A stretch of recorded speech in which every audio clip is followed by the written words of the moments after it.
Ok, podemos começar.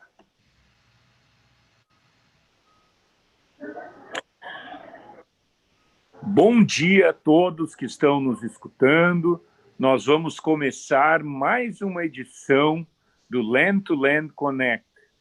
Dessa vez, a edição de Xangai. Hoje a gente vai trabalhar, o objetivo desse programa é conectar a nossa comunidade brasileira aos ambientes de inovação de Xangai e aprender e verificar todas as oportunidades que a gente pode ter por lá. Eu vou chamar agora o Luiz Fernando Machado, que é o nosso representante do Ministério das Relações Exteriores, para poder dar as boas-vindas para todos. Luiz, por favor. Bom dia, Daniel, bom dia a todos. É realmente um grande prazer estar aqui representando as 4 instituições que organizam essa iniciativa, que chegou na sua 4ª edição, e agora chegando ao outro lado do mundo, a Xangai, essa metrópole pujante que respira tecnologia. Mas o que é o Land2land Connect? Eu vou compartilhar uns slides com vocês sobre a iniciativa. Espero que já todos estejam vendo. Então, o Land2land Connect é essa iniciativa que juntou a Anprotec, a Associação Nacional de Entidades Promotoras de Empreendimentos Inovadores, a Apex Brasil, o Sebrae e o Ministério das Relações Exteriores, por meio do Programa Diplomacia Inovação, para apoiar a inserção internacional de empreendimentos inovadores.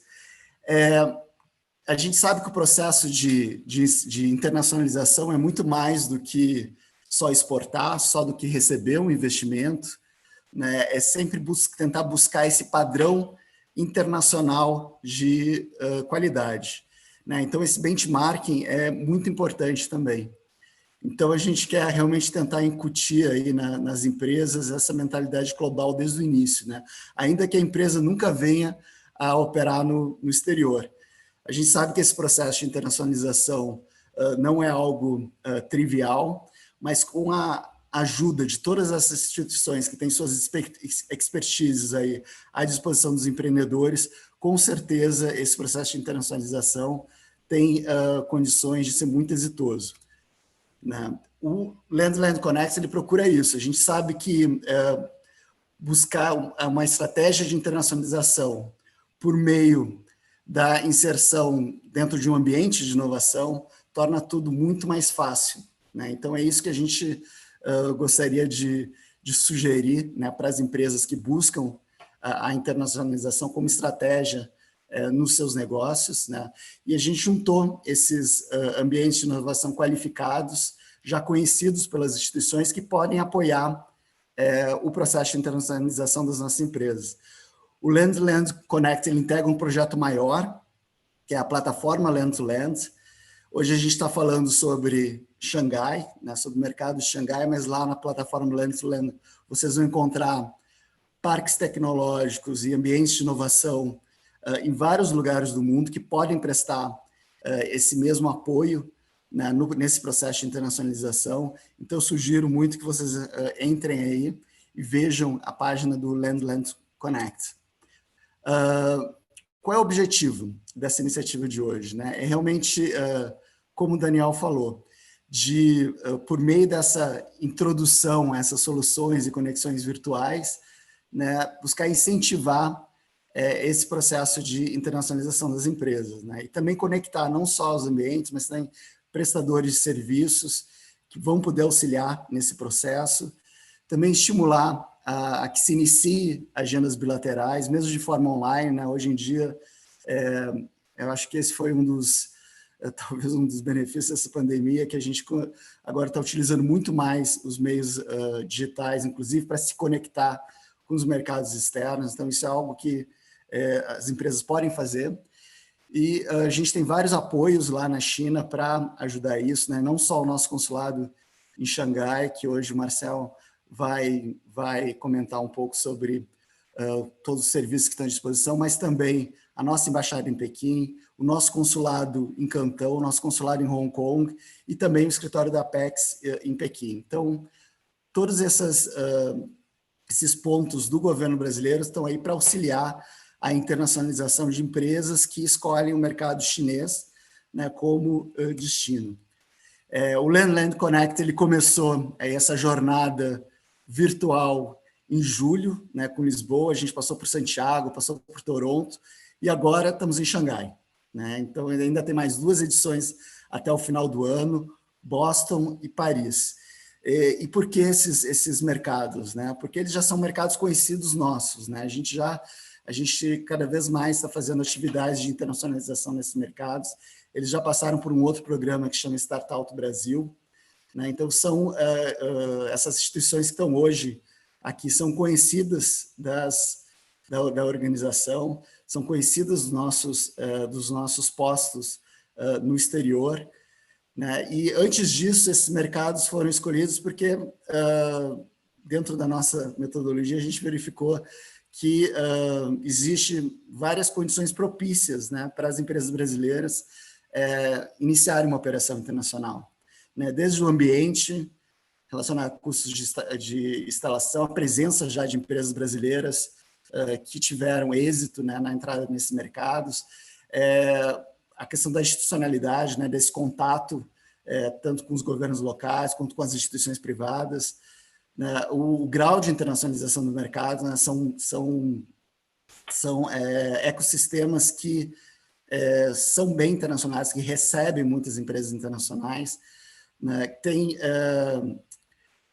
barreiras, sempre há barreiras culturais, né, mas são barreiras culturais que não são intransponíveis, né, então a gente acredita que são barreiras que as empresas brasileiras conseguem transpor facilmente, né, e tem muito acesso a capital, né, mas eu não vou falar do mercado de Xangai, a gente está com uma equipe de especialistas hoje, aí um time para falar melhor das especificidades desse mercado para vocês, né, começando pelo Marcel aí, Garcia, do nosso consulado em Xangai. Eu deixo aí agora, passo a bola para o Daniel da sequência aí ao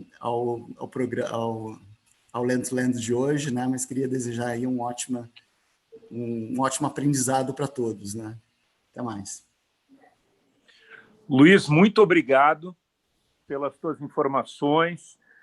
É muito importante, né, para o nosso espectador aqui saber de quantas coisas bacanas, quantas coisas importantes que a gente vem construindo ao redor do mundo, e nós precisamos, como empresas, como empreendedores, startups, aproveitar essa oportunidade, né, que o nosso governo vem construindo ao longo dos anos, né? Então, assim, né, para todos que estão nos assistindo agora, para aqueles que vão nos assistir mais tarde da gravação que vai ficar, né, é uma excelente oportunidade para criar vínculos e a gente conseguir ter conexões com outros ambientes ao redor do mundo.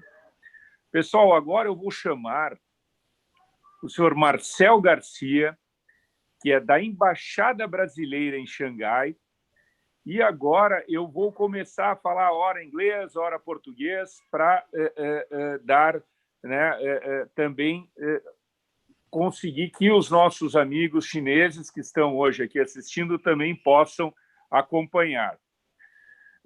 Hello, everybody. Hello, good night for you guys from China. Ni hao. I'm going to introduce you right now Mr. Marcel Furtado Garcia. He works in the Brazilian embassy in Xangai. Marcel is graduated in international relations from the University of Brasilia. He's a career diplomat since 2009 at the Ministry of External Relations in Brasilia, worked in a division of BRICS and EIBSA for 5 years, abroad, worked 3 years in Vienna, Austria, at the mission of Brazil in the International Atomic Energy Agency. Since 2018, is the head of the sector of science, technology, and innovation in the Consulate General in Xangai. Mrs. Marcel, please, I give you the word. Good morning. Good morning, Daniel. Good morning, Luis Fernando, and all our fellow Brazilians who are watching us today and in the future. Thank you so much for having us here at this program. Like I said, my name is Marcel Garcia. I'm here, the Consulate General of Brazil in Shanghai. I'm head of the Science, Technology, Innovation sector here.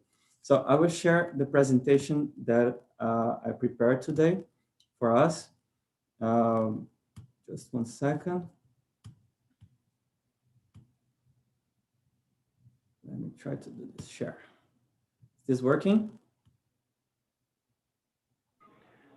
Yes. Great. So, thank you so much. Like Luis Fernando introduced very well the Land2land Connect. We believe this is a very important initiative. And I was watching the last edition in Toronto. Our colleague that is head of the science technology sector there, Minister Ademar, he was talking about a little bit in the beginning about how Brazil is still really shy on doing business abroad. It's very much inward looking. And this is a challenge to overcome. And so it's a good opportunity to have Land2land doing this process of highlighting these markets and the opportunities that we have here. And I would like to thank especially one of our main partners here in Shanghai, also for this program, which is Shanghai Technology Innovation Center. They help us out to make the program for today. So going a little bit on my introduction, I'm gonna, since we believe there is very little knowledge about what China has to offer for Brazilian entrepreneurship and the innovation sector, I'm gonna just do a quick overview, an introduction, so our next speakers can take a deeper dive on what are the opportunities that the city has to offer for our Brazilian startups. I'll talk a little bit about the market, what are the challenges and opportunities that we have, and then finish with the role, what we are trying to do here at the Consulate General of Brazil. So this is China. Shanghai is that little dot on the right. It's in the middle of the coast, just facing the East China Sea. China, despite the challenges that we had since the beginning of this year, is still growing in a fast pace. It was recently announced that in the third quarter, the country had a growth of 4.9% and year on year, which is quite impressive. China has also many different government incentives for the area of innovation, and that covers projects, funds, special policies, including for foreign talents, for foreign entrepreneurs. It is a very highly competitive market, but it has also high liquidity. There is also funds and investors looking for opportunities to explore. Shanghai is at the mouth of the Yangtze River. It's the third longest river in the world, and is one of the main parts of the Yangtze River Delta. It's not only a geography term, but it's also an economic term. Here I drew roughly this red line just to show you where the river goes, and I highlighted a few of the main clusters near Shanghai that build up this important region here. For example, Hangzhou is where the headquarters of Alibaba and financial is. Ningbo is one, along with Shanghai, is one of the main ports in the whole world. It has an economy that's been traditionally focused on manufacture. Nowadays, the innovation sector goes along with it. And Nanjing is also very strong on agriculture, for example, space technology.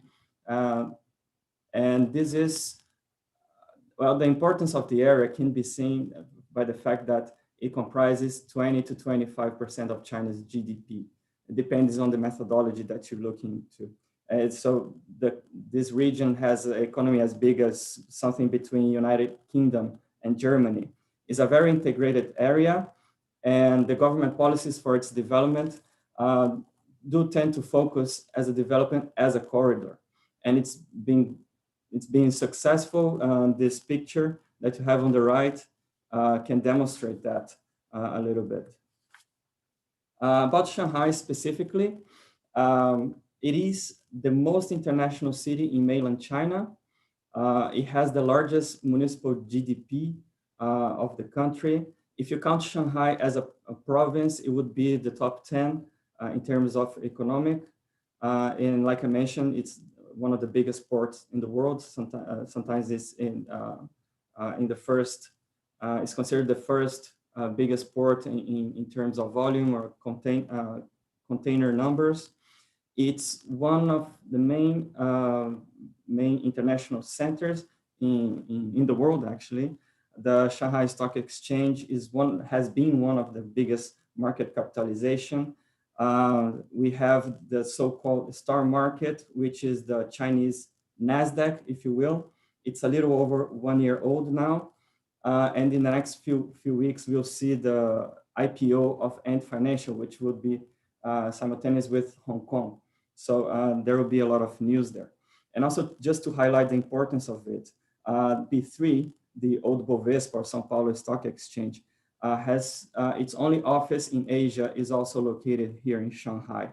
But perhaps the most important for us is the fact that Shanghai is usually in the top 10 innovation ecosystem rankings of the world.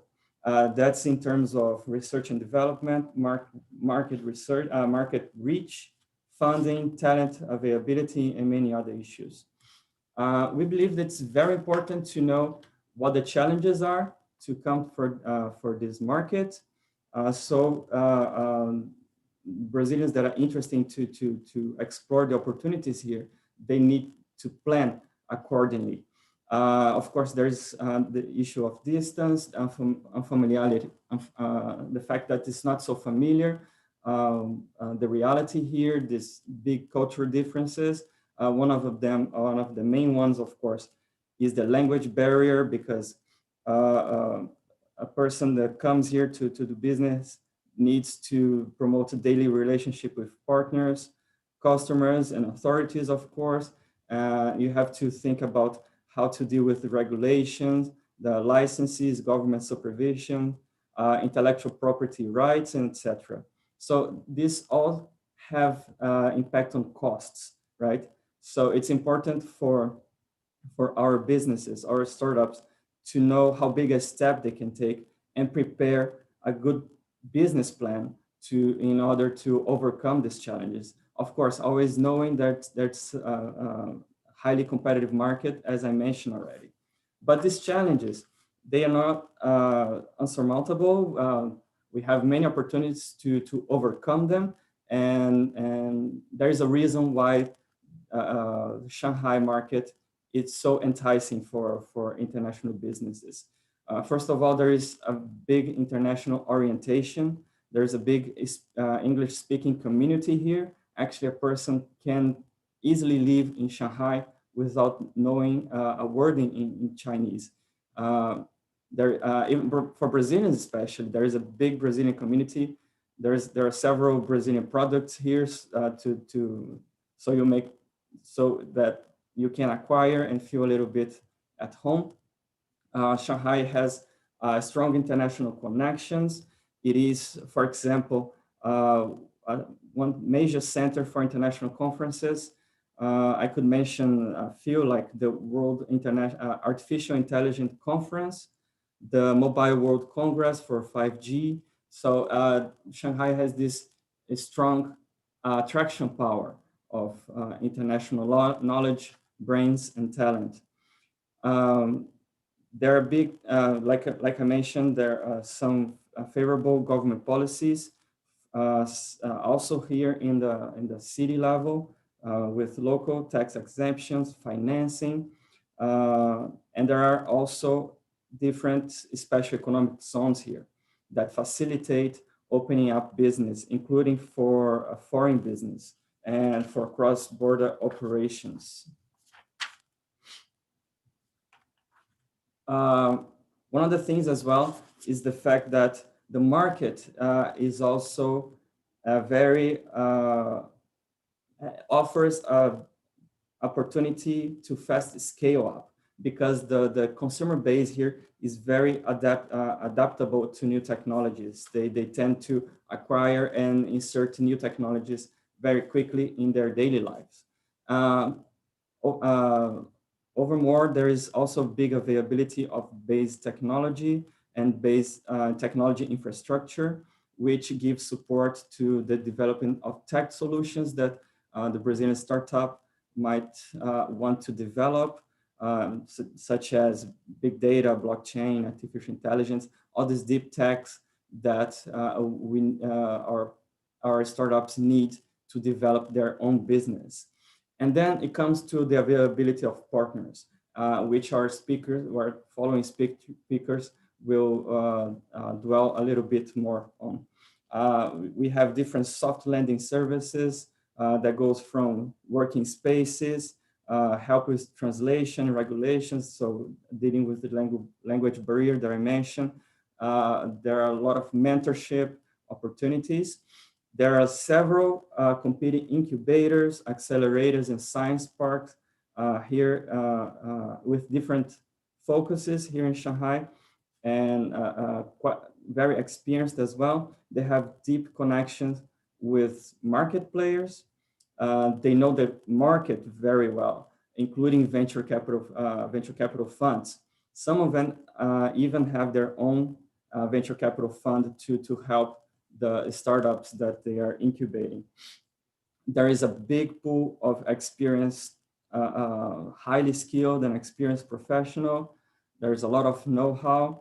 And of course, to mention again, Shanghai Technology Innovation Center, STIC, which coordinates this whole network. They have the so-called gateway network that joins the top incubators, which also facilitates our job. And then going a little bit about the work of the Consulate General. Our main job here is basically to prospect opportunities. It's to open doors, construct bridges. We are trying to showcase Brazilian ecosystems in order to promote matchmaking and possible partnership. And we do that in close coordination with the embassy in Beijing and the other consulates here in China. The main tool that we have to do that is the Innovation Diplomacy Program, through which we try to, we push the image, we promote the image of Brazil as an innovative country with this branding that Brazil is technology. We also are in close contact with other consulate generals, other people from other countries to know the lessons learned, the best practice that they have, what works and what doesn't work, in order to provide better services and help out our innovation, Brazilian innovation players. And right now we're just starting, taking the first steps to identify and mobilize the Brazilians that live here in the region and work on science, technology, and innovation. So just in conclusion, in order to do business here, you have to be prepared, do your homework, and define realistic objectives. Time and again, we see that people come here to China, they see the size of the market and how dynamic and rich it is, and they become a bit mesmerized about it. It's good to avoid that, to study the market and see what are the challenges, what you have to offer, and how to do that. After that, we encourage you to visit China. And of course, you can count on the speakers that will speak to follow me here, and also on the Consulate General. We are here to help you out. this is the contact. Feel free to reach us out through email. And I'm, of course, also open to answer any questions that you might have now. Thank you so much for this opportunity. Thank you. Thank you, Marcel. I'm going to talk in Portuguese now. Pessoal, excelente explanação do Marcel, para ter uma overview do que nós estamos vendo lá, o que está acontecendo, né? O quão próspero e rico é esse ambiente lá na China. Né? Nós temos espaço, pessoal, para uma perguntinha agora. Se alguém tiver, por favor, pode colocar aqui no YouTube, digitar que já nos passam. Caso contrário, a gente vai ter um espacinho lá no final para que todos possam perguntar também. Temos alguma pergunta agora, nesse momento? Se não, caso contrário, a gente deixa isso para o final aqui das apresentações.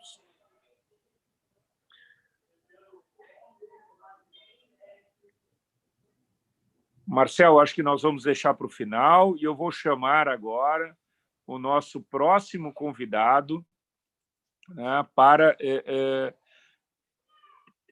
conversar aqui conosco e fazer sua explicação. Vou voltar para o inglês. I'm going to introduce you right now for Dr. Jiong from Xangai Association of Business Incubator. Jiong Zahng is a PhD, is a well-received specialist in innovative healthcare industry. He was over 15-year experience in clinical and translation medicine research and over 20 years experience in technology transfer and innovation management. He helped over 500 biotech startups to grow their business in China and overseas markets. He holds a number of leading positions in regional industry association and NGO groups. He's a member of the mentoring group designed by the Torth Center of Most, a member of the Xangai Entrepreneurship Mentor Group, and the board member of Xangai Gateway Network, overseeing service provided by Xangai Technology and Business Incubator towards foreign entrepreneurs expanding their business in China healthcare market. As the Vice President of Xangai Technology Business Incubation Association, he will present you the landscape of the innovation ecosystem in the Great Xangai area. Dr. Jiong. Hello. Ni hao. Hello. Good night to you, sir. Hola. Hola. Hola. Thank you, Daniel. Thank you. Yes, I'm John. Good morning, friends from Portugal. I know that Mario and Luis, Fernando, and some others are watching the screen. And good evening, Marcel and my friends in Shanghai. Today, I'm honored on behalf of Shanghai Association of. Would you please allow me to share my presentation on the screen, please? I don't have the authority to share the presentation. You have to switch that by the coordinator, please. Sure, Dr. Jiong. Yes.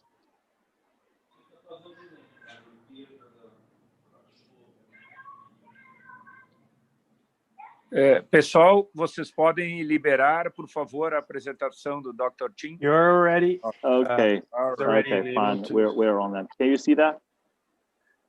Yes. Good.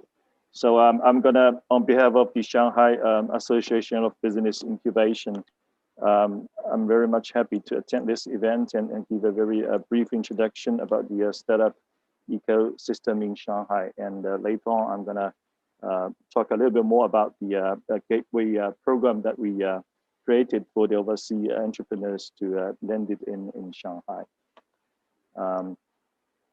Yes, as many of you already knew that Shanghai has been a leading city in commerce and trading business in early last century, let's say 50 years ago, let's say. And again, it's a city for classical industry development in the past 15 years. So nowadays, Shanghai is quickly moving towards a global innovation center by leveraging resources into the fast-growing emerging market. So it's not only for the startups coming from anywhere in the world. Shanghai is always a perfect city to begin and scale up your business.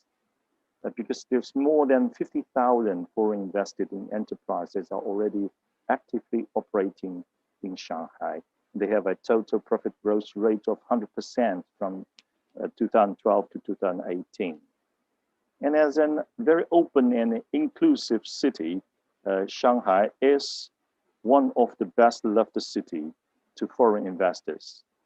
There are over 300,000 foreigners living and working in Shanghai nowadays, and many of them have their own business in trading, service, and high-tech sectors. They are trying very hard together with us to make their Shanghai dream come true. And when innovation becomes a key driven force for the sustainable development of a city, we are proud to say that Shanghai is again standing at the leading position. There are 64 higher education institutions and 85 state-level R&D centers, including many world-leading universities and research organizations, together with more or less 452 foreign invested R&D centers in Shanghai. And the city R&D expenditures reached 4% of its GDP in 2019. And the contract value of technology transfer reached 130 billion RMB, which is equivalent to like $20 billion last year. And the number of patents generated every 10,000 persons is close to 50. And interestingly, Shanghai is also ranked at #1 in the new energy vehicle ownership in the world, which makes it a dynamic and charming city with global impact in innovation. And it's happy to let you know that I'm also contributed to this regard.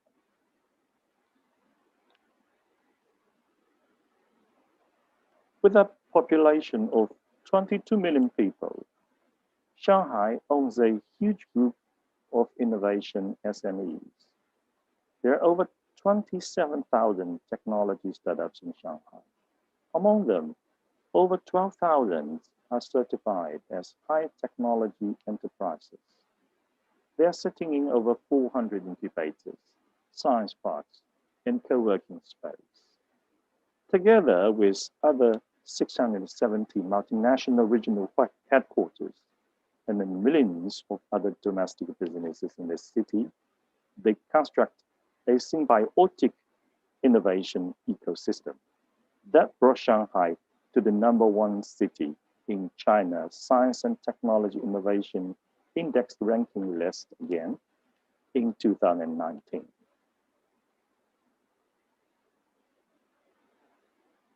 So in order to better help more and more foreign startups landed in China market, Shanghai Technology Innovation Center and Shanghai Association of Business Incubation initiated the Gateway Network program about 3 years ago with the backup Science and Technology Committee of Shanghai Municipality.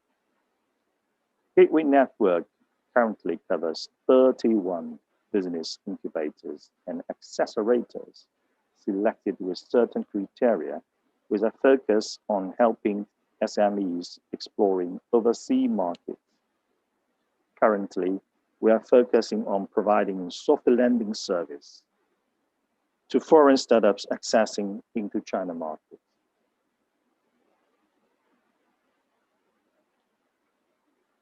The Gateway Network members are diversified in terms of locations, industry sectors, ownership, and service expertise. They distributed all over the city and work in different technology business sectors, such as ICT, biotechnology, new materials, new energy, new retail, AI, smart manufacturing, environmental protection, gaming, etc., etc.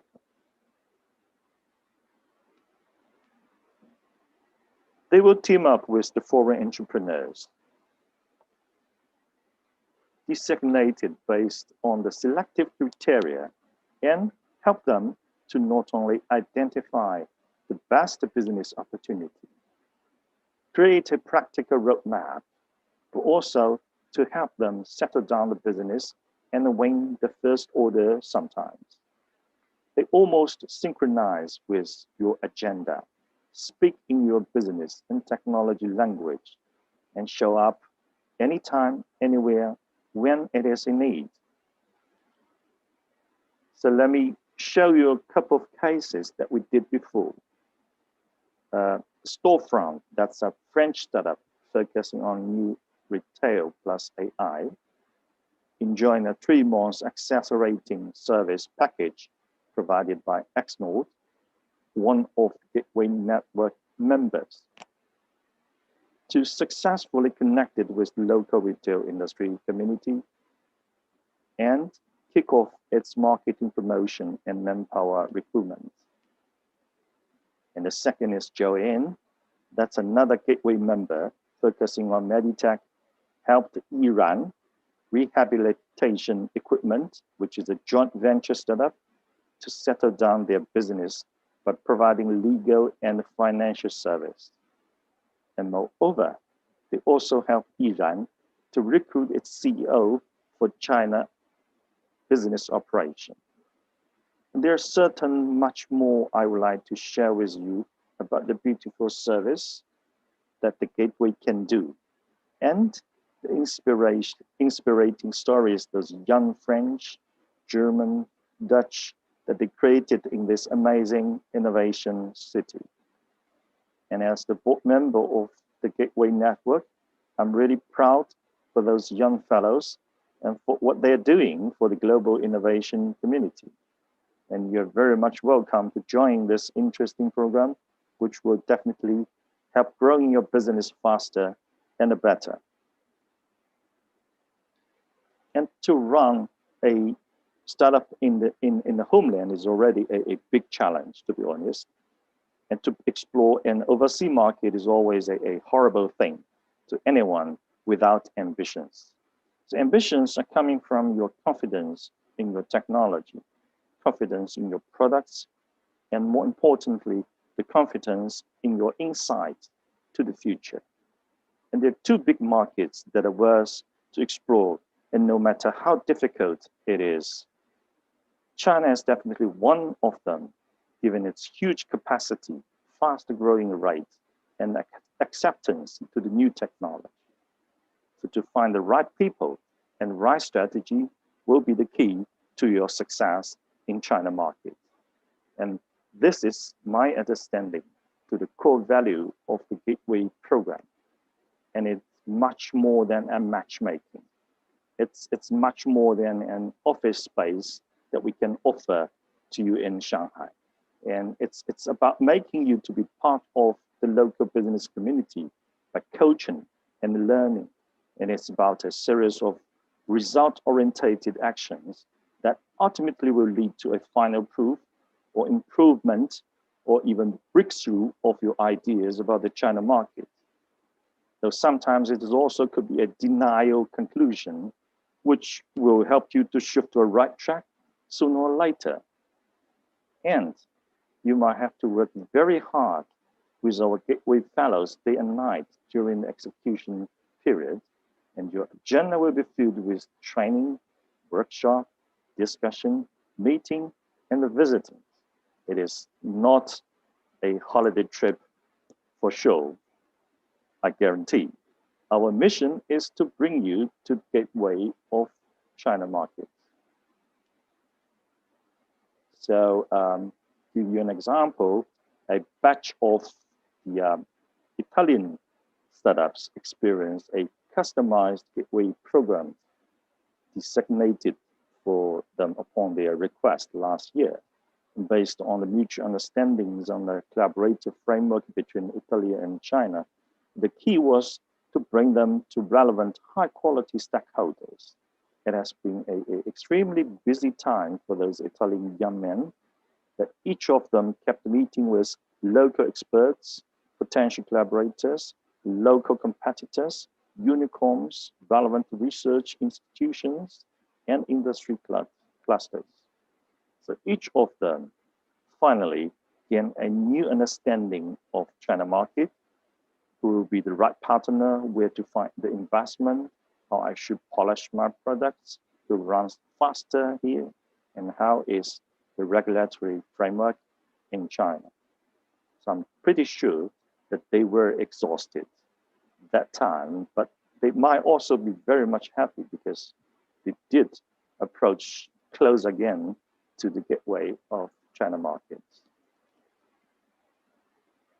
So this is all I'm going to share for you today, and I hope you enjoy your time by initiating the whole picture of the innovation ecosystem in Shanghai with me, and particularly you win an impression of the gateway program we offer to the overseas startups. And I'm quite certain that Shanghai is a dynamic and charming city for people with great ambitions. And of course, once you're here, don't forget to join our leisure time for the beautiful city tour and a nice food once you're in Shanghai. And thank you very much. I'm really happy to looking forward to your visit. Thank you. Thank you, Dr. Chang.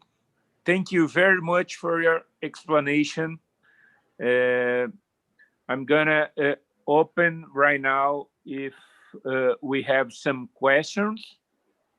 Otherwise, we are gonna do the questions at the end of the program.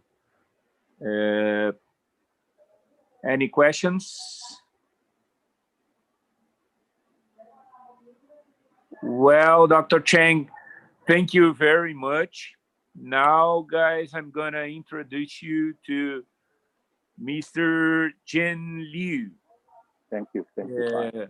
From Xnode Accelerator. Mr. Jiong Liu is the communications director at Xnode, a startup and corporate innovation accelerator in Xangai. Jiong joined it in 2015 and has been an active connector in the startup ecosystem in China, bringing startups, entrepreneurs, corporate innovators, academia, and the government. Jiong has expertise in marketing in China, event and conference organizing, and travel destination management. Prior to Xnode, Jiong worked in the travel and hospitality industry for 8 years. Jiong holds a bachelor's degree in English from Furtado University and loves to travel. Mr. Jiong, thank you very much for joining us.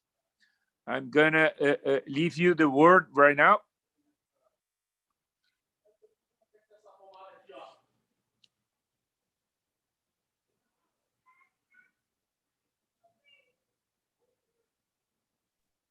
Thank you, dear host. Thank you for giving us this opportunity. Let me share my screen.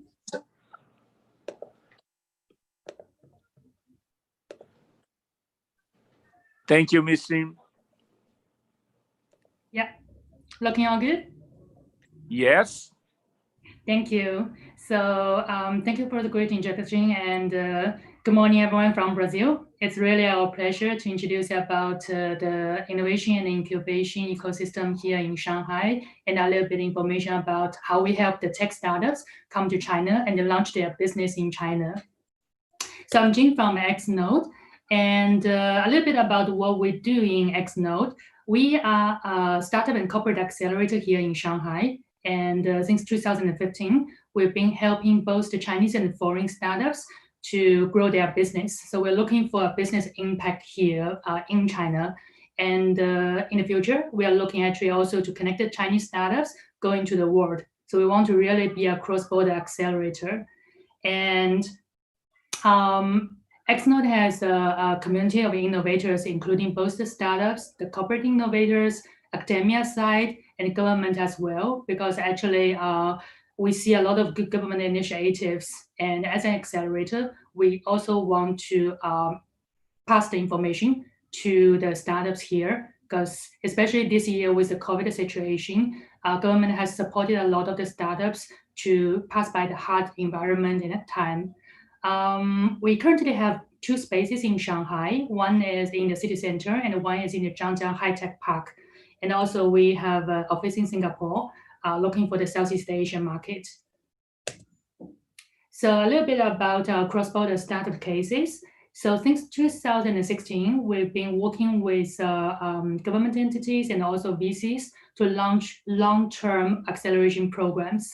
So for example, Dr. Zhong mentioned last year with the Italian program. So we are also very proud to be part of the gateway and incubated 2 Italian startups in Shanghai. And these 2 cases, one is Maytrap, they're from the Australian landing pad. So for them, after the incubation in Shanghai, they proved that they could have the Chinese customer and the future growth capacity. So they actually win the funding, not from China during their program, but afterwards when they return to Australia. Another one is Ask Jerry. That is actually a corporate accelerating program we did with Ask Jerry, the French corporate. They try to looking for startup solutions and help them to grow their market awareness in China, because in China, actually, a lot of people drink beers and baijiu, but not so much with the spirits. So they are looking for new possibilities to grow their Chinese market share up 1%. And then after the 4 months program, they invested in one of the startups incubated. And that's actually a startup run by the expats here in Shanghai. So for the foreign startups, actually our challenges are both in the risk of time and also the risk of money, because you're not a big corporate, you're not a big entity. So for the startups, you're looking for the quick market penetrating and also for the customer validation, because if like China for you is a no, you would rather know that quicker than spending a lot of time and money here. So this is actually a little bit from our programs. We'll be specific into the details of different, like where do you choose in China, because it's so big, and also which kind of accelerator and incubators you work with. So this time you can actually like hear from different incubators. Some are more industry focused, some are more with the foreign connections, and some has the VC investment. So actually choose the right one that can help you to grow your business here. That's the most important. And of course, you need to know the business environment and other information, because otherwise, like entering a new market, a foreign market with that knowledge, that's very hard for you. And the money risk, of course, both from setting up the entity, recruiting the talents, all those need money, and also the IP protection. That's also a very big concern for a lot of the tech companies, because we are trying to look for tech companies with a B2B focus, because in China, the B2C is very competitive. So usually we advise them like, don't try to enter China with B2C if you're not having a really strong local team and local knowledge. And for B2B, we especially see opportunities for the startups in like medtech, smart manufacturing, and clean tech. And this is our program. So we do this launch channel program with pre-workshop, introduce you about the business knowledge and environment, and usually a 2 to 4 week workshop and meetings to connect you with the people that you want to talk with here in China. So first you need to identify what you're looking for in China. Is that investors? Is that like industry partners? Is that the local partner that can help you to set up the business? Or is it really the customer market, no matter B2B or B2C? So then you can really look for to talk with the different people. Right now, Xnode does not invest. So our program is more with service-based and also to connect you to the good resources. And also to really immersive into the local startup and VC and this innovation ecosystem. But this year, due to the COVID, so we have to innovate ourselves as well. We actually change a lot of the program content online and in a virtual way, because international travel is not really fully recovered, if a little bit recovered. So we are hoping to prepare you for the market penetration and help you to try to enter in an early stage instead of like waiting for everything to be back to normal or the new whole environment that people have to get into it. So with our new offer, we changed a lot of the pre-coaching, the workshops online.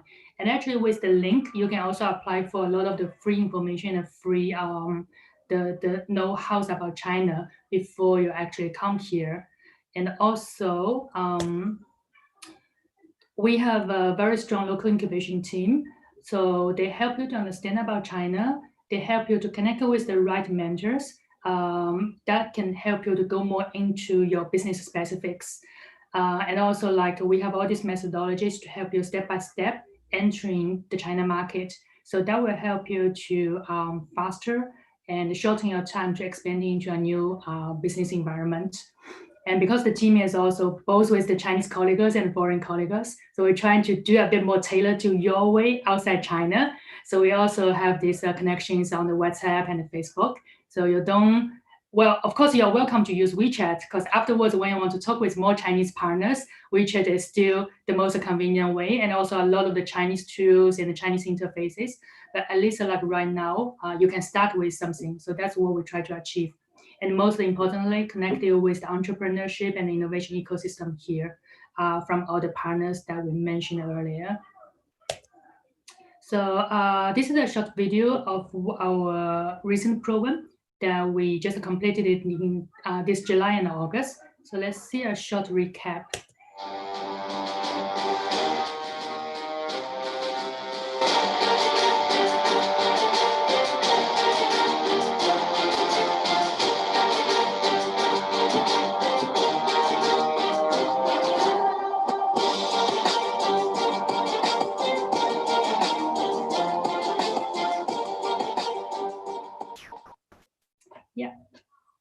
So the China-Singapore Innovation Launchpad is the one that we collaborated with Enterprise Singapore. And also we are very glad to be part of the GIA, the Global Innovation Alliance. As a China partner, more specifically the partner in Shanghai, we help Singapore startups to look for their business opportunities in Shanghai. So quite focused in the medtech and also urban solutions. This is one of the startups in this batch. Because last year we did the batch one offline. They came fully 2 months in Shanghai, very immersive. And I think among the 8 teams, we got 4 teams that actually conclude some partnership or the deals with the China partners. And the 3 of them want to return here for like setting up the business. So it was pretty good traction. But this year, due to the COVID, so they could not come to Shanghai yet. We split the 2 months program into 2 parts.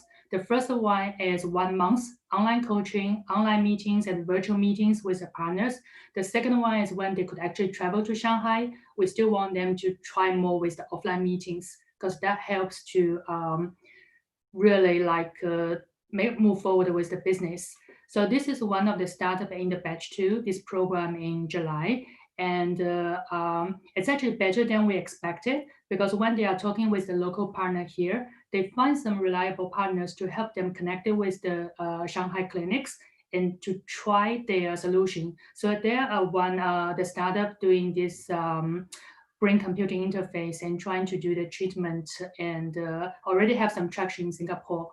I think they also have the traction in US as well. So that's why the Chinese partner is also very active to talk with them to try here. So like before really they can travel here, you can still talk with the partners and still try to do something if you are looking to expand into China. What are the key things that you need to be aware of? The previous speakers already mentioned a lot, and which is really very true. You need to know all these business environment, the challenges, the opportunities, and who to talk to. So echoing a little bit, the clear pre-selection process is more when we're talking with your country's partners. So for example, like this Apex, land2land, because they also offer a lot of really insightful suggestions and helpful, and can help you to see if China might be a possibility for you, because they know the both strengths and also the opportunities. So we work with the B2B partners to first screening the startups. And then you need to have a strong local partner. So in this case, it's for Shanghai. The local partner can be in all these specs, but they really help you to connect with the right people, move forward with your business growth in a faster way. So do find a reliable partner and trust your partners and work together. And of course, the relevant market education in advance. So with Xnode, now we move a lot of the content already online, so you can actually get access to them freely. The detailed workshop customization is depending on the startup, because the good way is if you come from one industry cluster, so all the workshops can be tailored and be more relevant with your perspective. And of course, like incubation is at an early stage, and usually our programs is around 2 months. And this year with the COVID and moving online, we can shorten the workshop and period to make it more concise and more efficient. As Dr. Jiong mentioned, if you came here, it's not like a travel, it's actually very intense. And now moving online, it could be even more. So looking for like an ongoing progress. And we also keep the long-term collaboration with our startups. And when we see like continuous and new opportunities that might fit their interest, and we will still keep pulling the information. So it's not just to say one time in one program, it's actually an ongoing relationship. Yeah, so for this one, you can find the contact of our head of accelerator, Kevin. So Kevin is German, and he is actually leading our cross-border acceleration team. And you can find him both on LinkedIn and WeChat. And we're trying to also share a lot of our know-how and as well as the updates for foreign startups. So you can also follow us on Kevin's LinkedIn, on Xnode's LinkedIn to get the latest information. And of course, with previously this the new online program, actually you may find the 24/7 support in some way. So feel free to connect with us.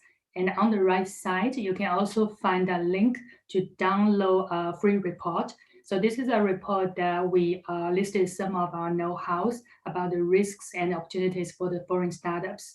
So for this, you can also start to get a bit more knowing about Shanghai and knowing about the details of how you should set up a business, what might be challenges for tech startups, because a lot of the foreign startups we talked with, they actually have the concern of the IP, have the concern of like if their technology can really find a market and solution here. Because the Chinese clients, the expectation might be very different from the Western clients. So this, the free book might help you to get to know a little bit more. And if you're really interested and if you want to talk with us more, feel free to reach to Kevin or contact us. So that's more than welcome. Yeah, thank you. Ms. Liu, thank you very much for your explanation. It's an amazing program. Congratulations for that. People, we have an excellent ebook to download here about the China market. And Ms. Liu, we have a question for you. Yeah, thank you. Victor asked here about what Xangai Association of Business Incubator to check it. What is a Xangai Association of Business Incubator to check it? Can you explain a little bit more about that? I think that's more for Dr. Jiong. He might be better to reply it. We are part of the gateway and related to it, but I think Dr. Jiong might be better to answer it. All right. I don't know if Dr. John is still here. If yes, he can. Yes. The Shanghai Association of Business Incubation is one of the biggest group of the innovation management system in China. Actually, it is composed of over 600 incubators and accelerators that are operating in the Great Shanghai area. It is, of course, backed up by STIC, the Shanghai Science and Technology Innovation Center. Basically, the function of this association is to supervise diluting operation of hundreds of incubators and accelerators, and to provide working guidance to them, and also provide resources to support their work. That's my understanding. Thank you. Okay, Dr. Jiong, thank you very much. I think Victor is satisfied with the answer. He already find the website also. Thank you very much. You're welcome. You're welcome. Now we are gonna talk with, just a second. We are gonna talk with Daniel Chi. Daniel Chi is a founder of 23Seed. Daniel is graduated from the University of Sydney, experiencing data analyst and business intelligence in financial industry. 12 years in co-working, incubation, and early stage investment, angel investor in startups, incubators, and venture funds, invested more than 50 startups now in the market value over $1 billion in the past 6 years. Oxford University Incubator investor, panelist, member of Xangai Gateway Program. And that's it. Daniel, thank you very much for joining us. Thank you for having me. We do the word right now. Thank you very much. I'm going to share my screen. Please.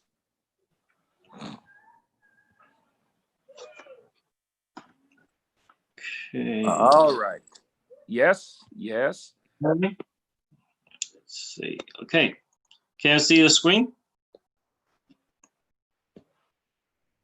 Yes, sir. Okay. Yep. Hi, everybody. My name is Daniel. I'm from 23Seed. We are incubator and early stage investor firm in China, Shanghai. Today, I'm going to talk about deep tech. How to identify potential high growth startups in our area and show our perspective of how to evaluate these startups. Just a background about 23Seed. As you can see, 23Seed, we actually focus on the seed funding stage. So our slogan is where innovation meets seed fund. So we try to give the seed funding to all the innovation teams, for their bright ideas.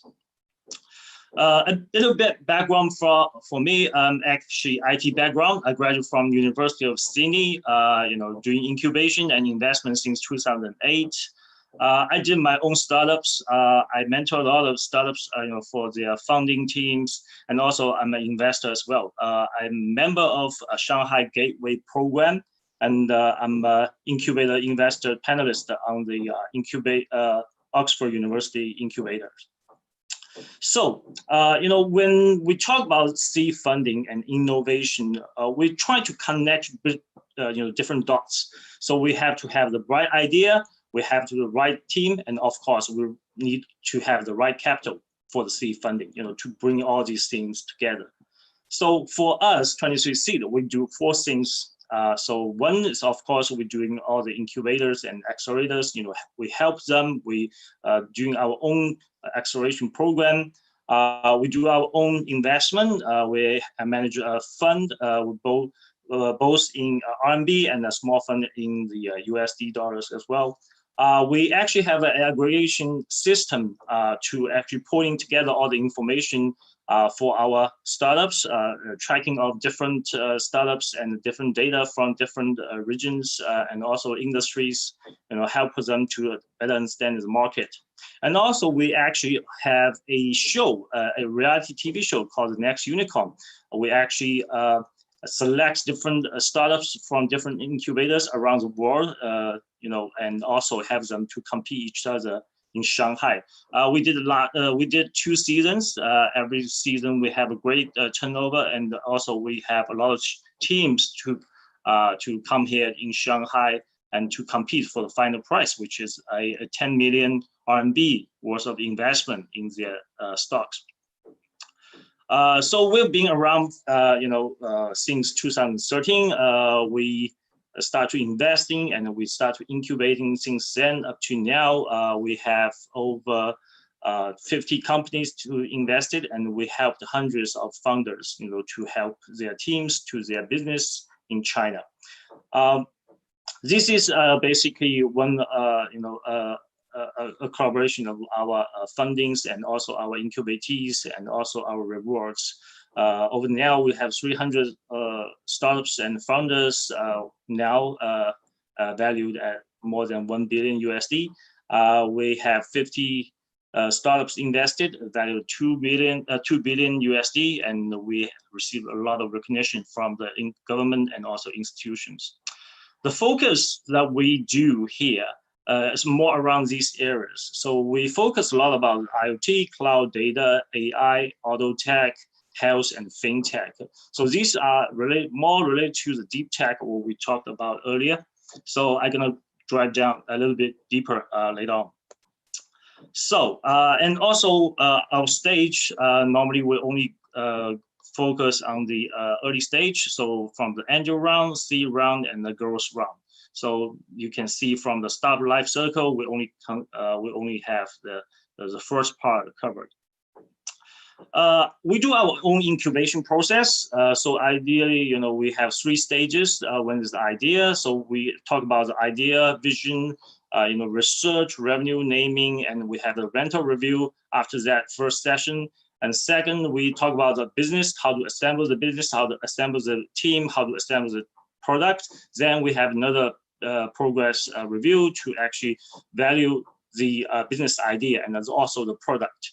And thirdly, we have the launch. We have the MVP product to be on the market, to talk about the sales, branding, and fundraising.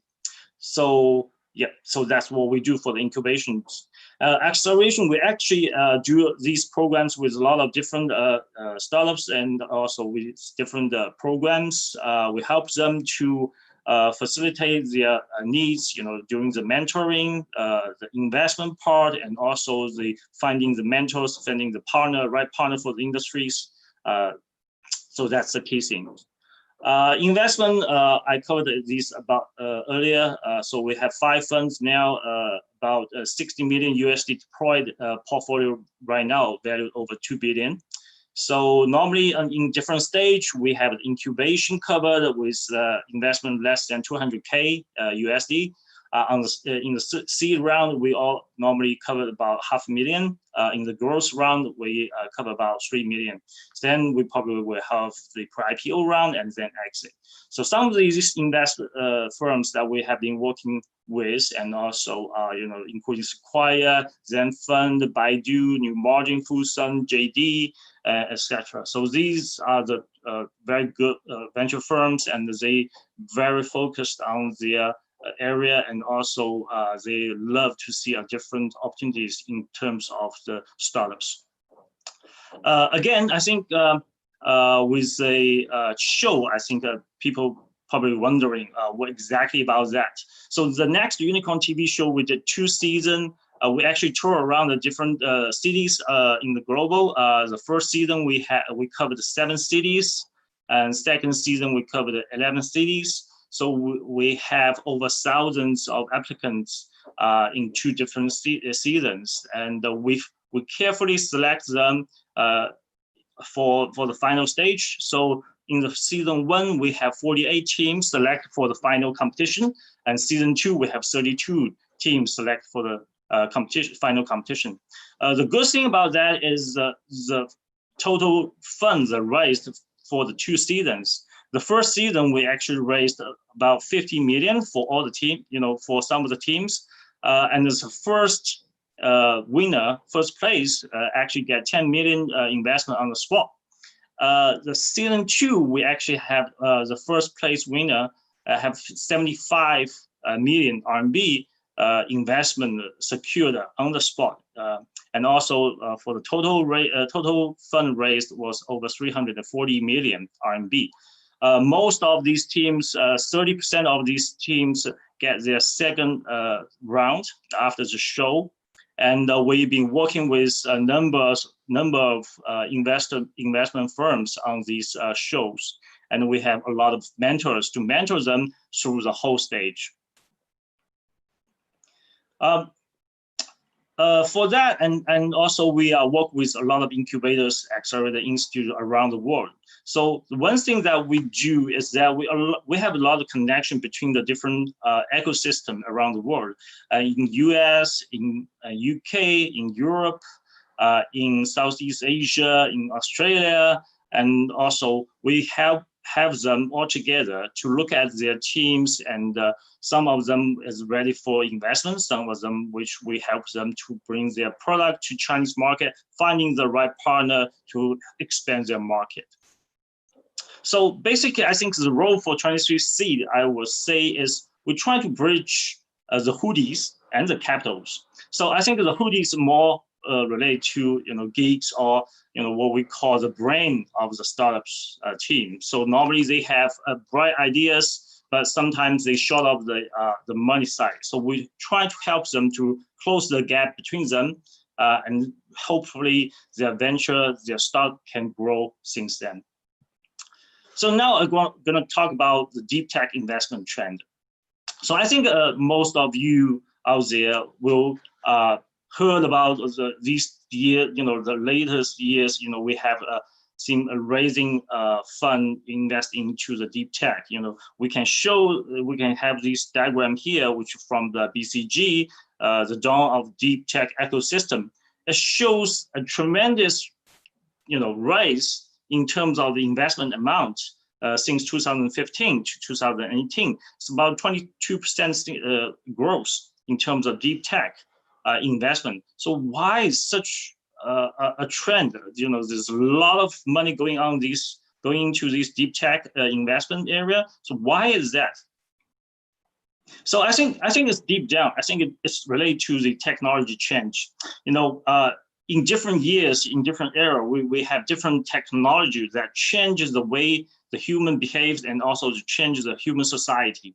Firstly, we have the steam power to change everything. The second is the era of production. We have electric power, and then we have the information era, which has the computers, internet, which shorten all the time that we receive information, we're seeking the information.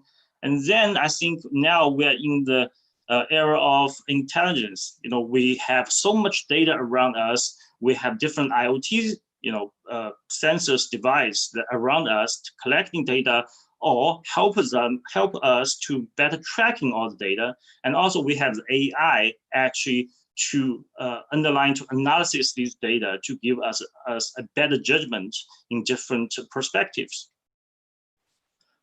So again, back to the report, I think there's a lot of number we can show here, and to just give everybody a bit of what's going on in this deep tech area.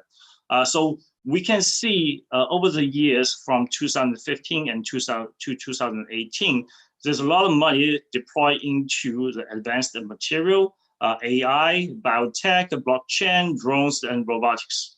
And also, the quantum computing, you can see the huge number in terms of investment in this area. And also, we can see a lot of different, startups that are going into these areas, and also looking at how many years they're trying to build these technology and also get these products. And you can see over these over these program diagrams, we can see normally it takes average 3 years more to actually provide a solid product or provide a solid technology to the market. And also from this diagram, we can see from the total funding to the first prototype, this is on the average, how much money in these samples they deploy. So in terms of advanced material, they have over 1 million to deploy to have the teams to reach to the first prototype. Also AI is over 500,000, biotech over 1 million, blockchain is a little bit less, drone robotics, I think close to 500,000, and electronics and photonics, it's about over 500,000. So it takes money, it takes time to actually provide these technology and provide the first prototype to the market. And also, for most of these startups, I think they need the right materials and the right resource and also right connections to build all these ventures and also startups. I think normally I think you can relate to yourself if you're a founder. You mostly will needing funding. You need business knowledge, expertise. You need technical support. You need to have a lawyer in terms of IP, legal, finance, lab testing, and the marketing access, and also different talents. I think all these results are the founder and also the startup team need to have, in order to make these deep tech startups work. And as an investor, and also we talk to a lot of startup teams, and we talk to a lot of founders. So the best thing I think, for us to evaluate how to look at a potential high growth deep tech startups, this is what I think. First of all, I think in these days we have to think about data. It's a big data, century, and think and whatever you do in the startups, you somehow relate to data. So I think there's two key features that we're looking at when we consider data. First thing is the data acquisition cost, how much you acquire a certain chunk of data. And also in terms of that cost, how much value can you actually create using this data? So this thing is one thing that we have to consider. It has to be low in terms of acquisition cost, and also potentially this data has to be maximum to the highest financial return in order to achieve the business case.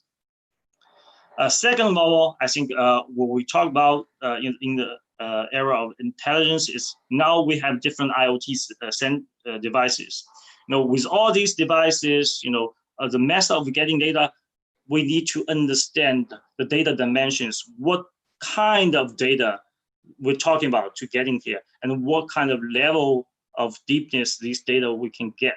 So we have to track all these data in terms of data dimensions. We can better evaluate all these data, what these data actually worth, and what can they create in the future. And one thing I think I found is very interesting is the data connection. One thing is about how these data connect each together, and when they connect, will they create something even bigger, or can they provide a better result, or better judgment, or better business case, out from the connections? I think that's another way that we're looking at all these data. And thirdly, we actually really looking at all the AI part. Actually, AI these days is a brain of connecting all the different dots. We're talking about the performance, we're talking about security. So these two things are the two things that we're looking at when we're looking at it. If you have an AI structure, an AI system, or AI algorithm where you're using where you're building your startup. And also, besides the technology, I think one thing that we have always considered is that what kind of a scenario or what kind of application you are create. So one thing that we evaluate or a startup or a good venture is that we need to see, can they deploy this technology to one of the industry to create an application that is lower costs, improve the efficiency, and also increase margin. I think that makes a good business case. And also, with that assumption, and we need to put that into execution, then we consider about the cash flow. So can they actually make the first pilot customer to pay? And can this payment be last in the future? And also, will this be a high margin? Because the deep tech and also the technology products are very, very hard to create. You have to get a high margin initially, and once you dominate the market in terms of the percentage, the share, market share, then maybe you can adjust the margin. But initially, I think you have to get a very high margin for your initial product to actually make the cash flow work. And also, one thing that we consider for a startup, a good startup, is that the market size. As you know, we're talking about different domains, we're talking about different applications, we're talking about different industries, and we need to evaluate, is the market big enough to facilitate unicorn startups? We're not talking one unicorn, but we're probably talking about several unicorn startups market share. So we're talking about $1 billion or $1 trillion market.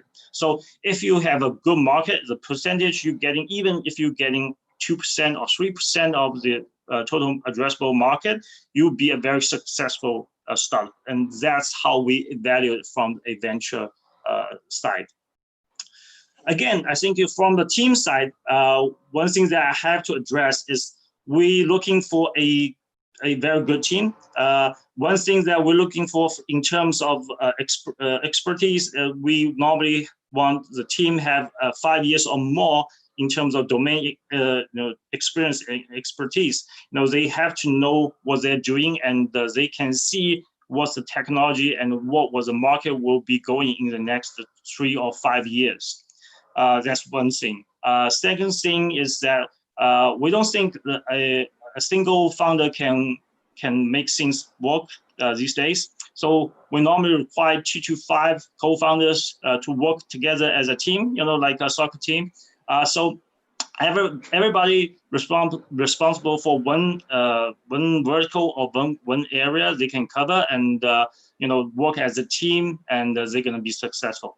And thirdly, I think the one thing that I will looking. 对，它会自动掐断的，它有一个那个。Yeah, I think I'm probably gonna finish around here. So the team, I would say it's has to be driven, coachable, ambitious, just like soccer players. So I think for now, I think everybody wants to know what to focus in terms of deep tech or in terms of startup in the next 2 or 3 years. I think after the pandemic, I think a lot of things have been changed. So a few things that I laid out, for everybody trying to do the startups or trying to build their ventures. I think a list of here, from the healthcare, work environment, education, manufacture, retail, customer service, finance, security, entertainment, food service. These areas are changing rapidly, these days. So I think these areas have a good potential to build your next business, and also the addressable market is huge, especially in China.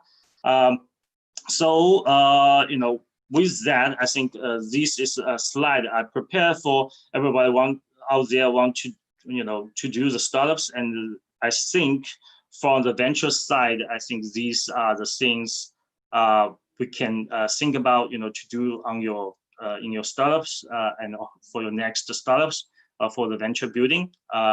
So a lot of them relate to the data, to AI, and also the IoT device. And I think that will be all today. I want to share with you guys, and hope that you find it useful. And if you have any questions, just fire away. Thanks.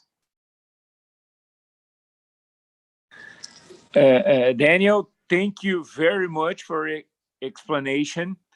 I myself have a question for you guys. Yeah, sure. I was interested in that program, the next unicorn. How do you guys construct that? How was the reception from the people who is watching the program? I was interested in that. Okay, yeah. I think people find it very interesting because we actually tour around different cities in global, and we in each city we have our partner incubator or accelerator program. We have them to have the incubatees team to present and pitch to us. And we will normally have 5 to 6 investors, in that city to actually judge the pitch and judge the team. And then we select the top 10 from each of the cities to come to the finals. And in the final, we actually have, all the teams from, outside China and also domestic in China. So it's kind of, global team and also the Chinese team, they kind of to share their visions, share their ideas on the stage. And these information and all these are captured in the show and for the audience. And we have the investor, on the stage who actually will say, I want to challenge you in certain questions. I want to challenge you in certain technology. I want to challenge you on the certain market entry. And but eventually some of the investor will write the check actually on the spot. So I think the best received from the audience, I will say there's one team in our first season. We have we have the show broadcast both online and also on the TV station. As there's one TV audience, I think, was watching that program, and he was an investor. And he looked at one team, and he finds that team very interesting. And the team was in Singapore, I think. And actually, the investor actually looking for that team's name and finds out they are in Singapore, in in the city. The investor flew to Singapore, just talk to the team and try to invest in the team. So I think that's amazing. I think that's amazing, that's yeah. I think that's the most successful thing I think we have done. It's amazing. I'm really fond of this kind of interaction with the people and the founders and the entrepreneurs and the investors and the audience. Oh, this is amazing because they all interact with each other. Yeah, we can bring that for the people. Yeah, and we can make them to dream about doing their startup and things like that. Daniel, thank you very much. Thank you. We really enjoy your speech, and now thank you very much. We're gonna call another colleague to follow the presentations. Thank you very much, Daniel. Thank you. Bye bye. Well, now we are gonna talk with Ms. Yvonne. Yvonne is an open innovation manager in Innospace. She was rich experience in open innovation, LAMP, entrepreneur consulting in terms of business building from 0 to 1. She served international startups from various countries like Italy, Korea, and Brazil, from China market entry, helping them scout local business opportunities and link them with relevant local resources. Prior to joining Innospace, Yvonne was one of the founding members of the heated software startup invested by GGV with the valuation of more than, just a moment, more than $100 million US. He holds master degree from the Ohio State University.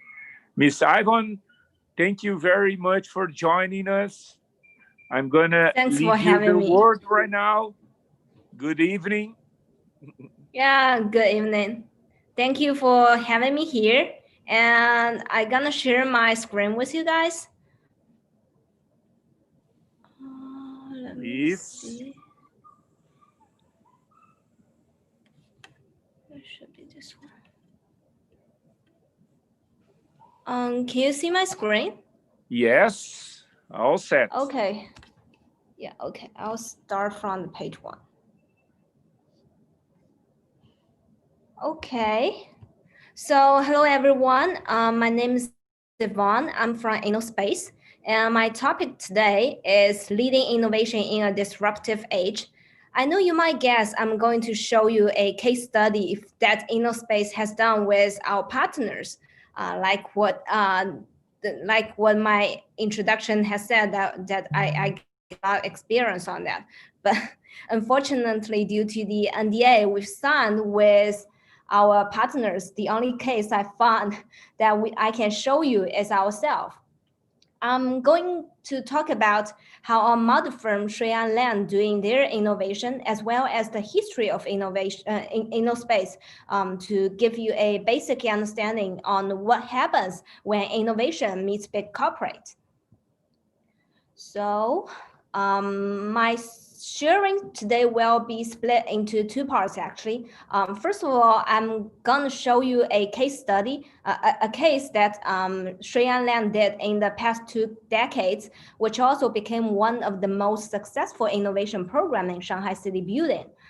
Secondly, I will introduce the history of InnoSpace.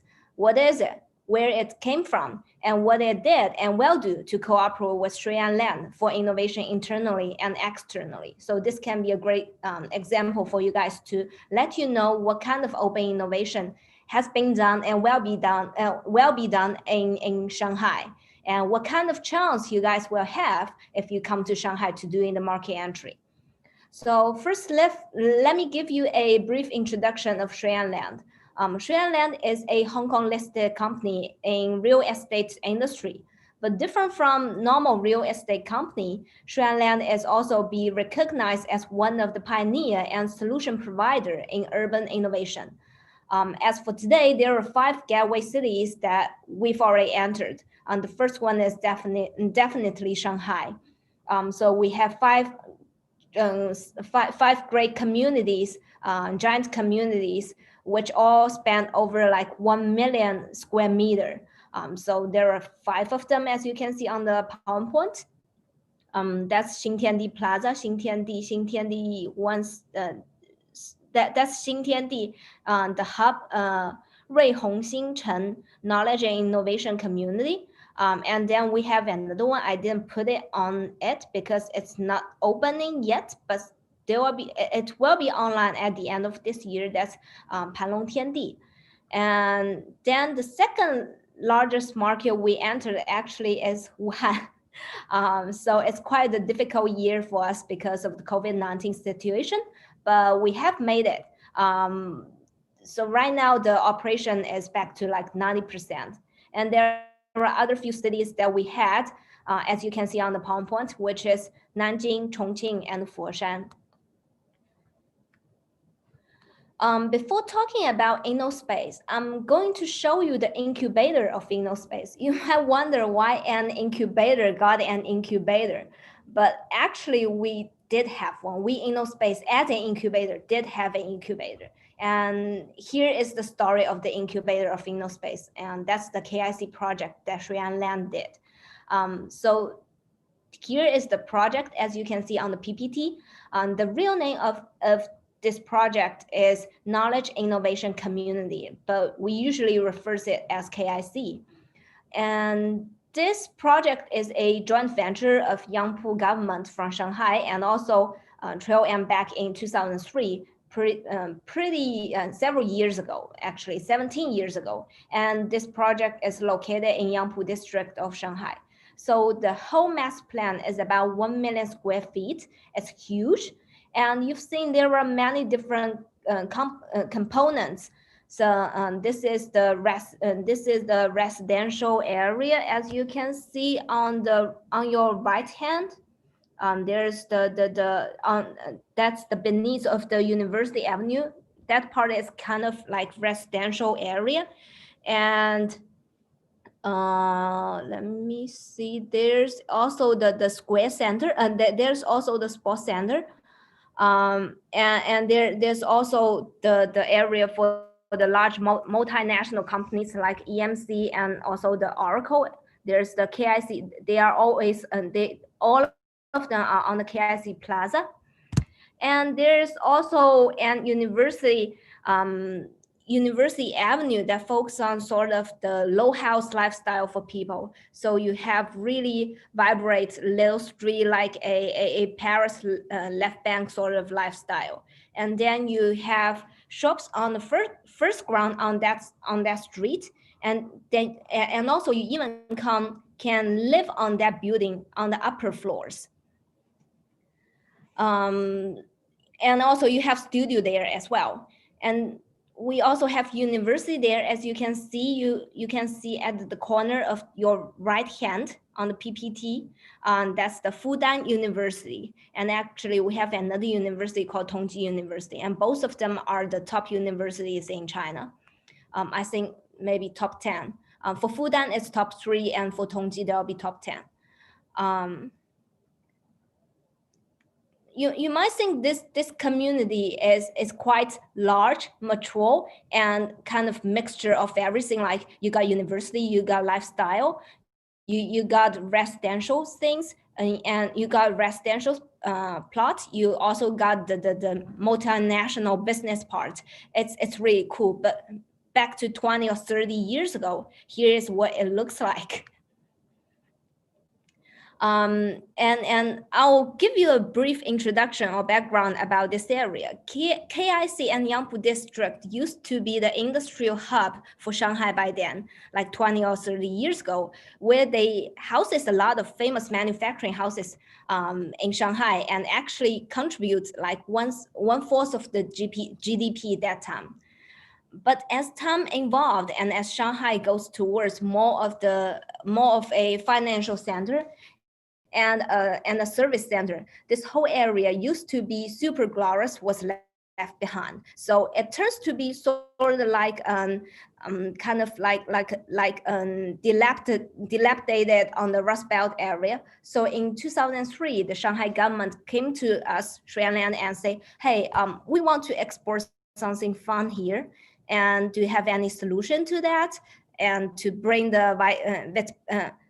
to bring back the passionate and vitality back. So we study many urban organization models, and eventually we found out what is really interesting and also lacking in Shanghai, and even in China actually that time. It was sort of a Silicon Valley model, which you have kind of similar atmosphere in Silicon Valley. You have small business there, which also like the startups. You also have the medium size.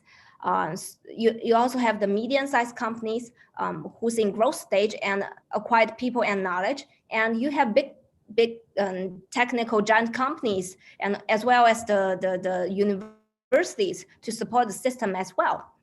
So we decided to try this model here.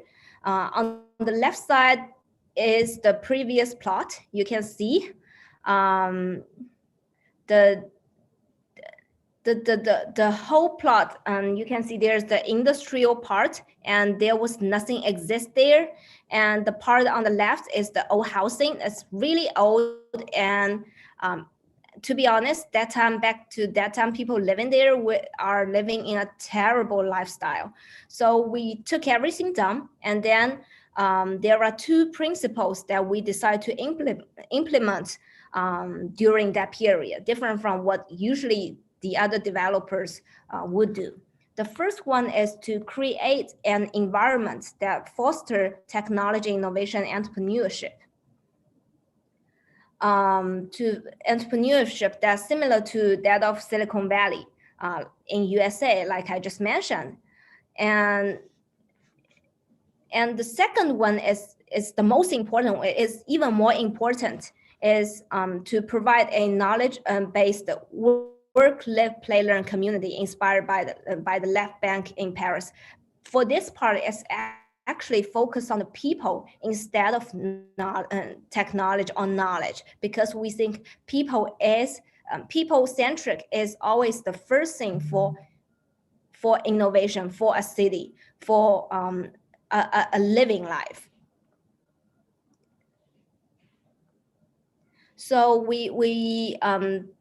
we really develop what young people need and give them to sort of environment that they want. And then we got the new KIC, as you can see on this slide. We have built on an ecosystem and partnership between innovators and also the government to strengthen our city for a continued viability. So as you can see, we have so many partners here. By providing a knowledge innovation community, tons of giant companies, startups, and service companies were coming to this community and get to bond by each other because of the partner relationship that they've already built with each other, and also because of the upstream and downstream supply chains. And like you can see on the PowerPoint, we have some big corporates like SAP, the EMC, Autodesk, and we also have some software incubators like Cyberport, which from Hong Kong. And to support all those startups in those incubators and accelerators, we have Northern Light Capital or Coming Capital or any capital that can support those startups to growing large. And besides the capital, we also have some medium companies or medium service companies to support for startups to help them to do the public relationships. Like we have 36 Ke and also 创业帮or Innovation Works. And besides all those ecosystem of entrepreneurship, where our talents can come from, that's what I mentioned before. All those talents come from universities. We have Tongji universities, we have Fudan universities, we have Shanghai finance institutions there to support the ecosystem run and to make it works. So it's not just one industry or one company that we built or we helped or we enabled. We actually mix everything together to make this place so attractive with high delivery. And speaking of delivery, we've already empowered several companies, especially tech companies from angel round to IPO, like the logo you can see on the PPT. It's Agora, who just listed in Nasdaq this year. Even the capital environment this year is extremely terrible. And you might ask, okay, Yvonne, I can see that KIC is a great innovation project for a real estate company, but how it links to InnoSpace? Actually, InnoSpace was a little incubation pilot project or pilot program for Shuiyan Land. And Shuiyan Land tried to fit this project in KIC project. But how can this be? So let me first share with you about a little bit history of where InnoSpace come from. It is not only tightly linked to the KIC program, but also it's tightly linked to the eco-innovation system that we are trying to create in KIC. InnoSpace was not actually called InnoSpace. It was called InnoSpring at the very beginning, and we created back to 2010, I think, when we realized that by trying to build a Silicon Valley culture, one criteria part as the startup community is missing from here. Nobody in China back then was encouraged to do their own business or to start their own business. Everybody was trying to work for a multinational companies or trying to be hired by someone, by some company. They don't want to do things from 0 to 1. So we found that having sort of like Y Combinator will help them, or maybe we can provide them something like Draper University in America to really teach people what innovation is and why you have to do your own startup and how you do your own startup. This is quite crucial to the ecosystem and to the system that we want to build. So we went to the Silicon Valley with Tsinghua University, the top one university in China that time, in 2011, and we found the InnoSpring. We stayed there for 2 years, recruit a lot of portfolio companies and trying to learn from YC experience and their ideology. And then eventually after 2 years, we flew back and found InnoSpace in 2012, I think, and put this program, InnoSpace, into KIC project. As the witness of 10 years of growth of venture capital world and the entrepreneurial history of China, InnoSpace has successfully grown from Shanghai all the way to Nanjing and Shenzhen and to and maybe to Wuhan in our next step. And we also have expanded our business scope from purely just incubating program to investment, to lab, to college, and to lecture, which I'll briefly show here. As you can see on the PPT, the left down side of the PPT, we have InnoSpace Cube, InnoSpace Fund, InnoSpace Labs, InnoSpace VC, InnoSpace Open Innovation, and InnoSpace College. So here is our hardware lab, where you can call it as a maker maybe, and you can do your own robot here or your 3D printing things here. And there's also a retail tech lab we have, which we currently collaborate with one of the top fashion supply chain companies, Li & Feng, to enable the new retail launching and the new retail technology launching, I think. And on this page, you can see there is the Innovation Acceleration Program, which is a 3-month program. It's quick in and quick out, but you learn by intensive training and heavy practicing with your program mentor. And we have invited a lot of speakers from the industry. That's pretty fun, actually. And then this is the Shanghai Maker Carnival on this PPT as well. I think this is also the world's largest Maker Carnival. We actually have 2 of them. One is the normal one, and then we also have a mini one. Mini one usually be held during every summer, and people keep bringing their kids and babies to the Maker. So to try to make their baby become a baby maker. So that's the kind of way we help the city to build their atmosphere of innovation. And last year, we had people from Japan and Korea and Malaysia coming to this Maker Carnival to show their robots, to show their drones and everything related to deep tech. So by developing our innovation, the whole system of innovation, we start to see the sort of investment opportunity in some of the projects. So we had our own VC as well. We got this kind of investment arm. We have already invested in 46 startups, and the IRR is quite okay, not bad actually, 30%. And one of our star portfolio has already been acquired by one of the Nessa company, Weibo, with the value of 1 billion RMB.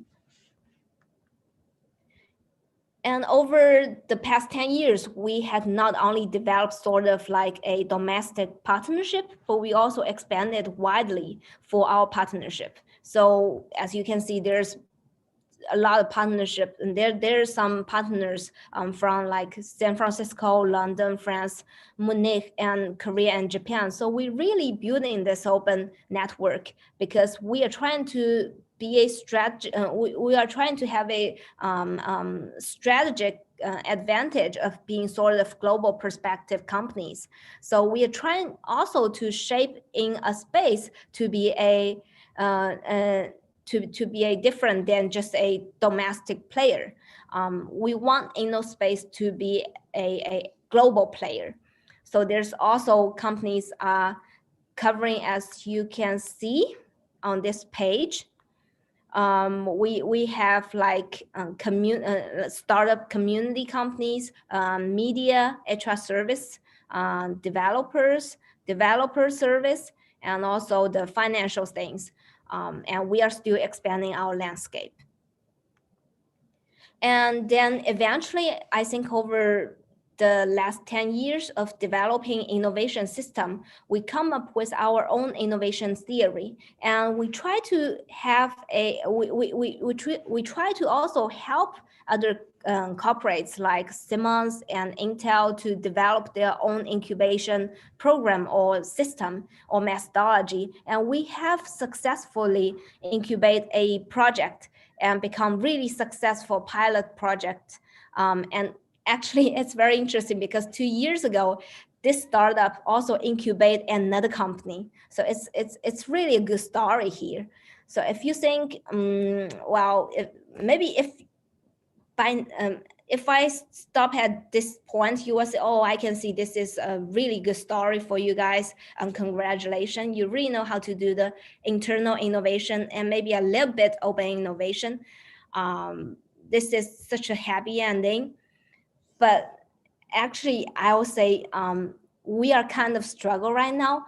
Even we are the pioneer in Shanghai innovation ecosystem for like past 10 years, because from last year, we noticed that InnoSpace itself has lost a lot of focus by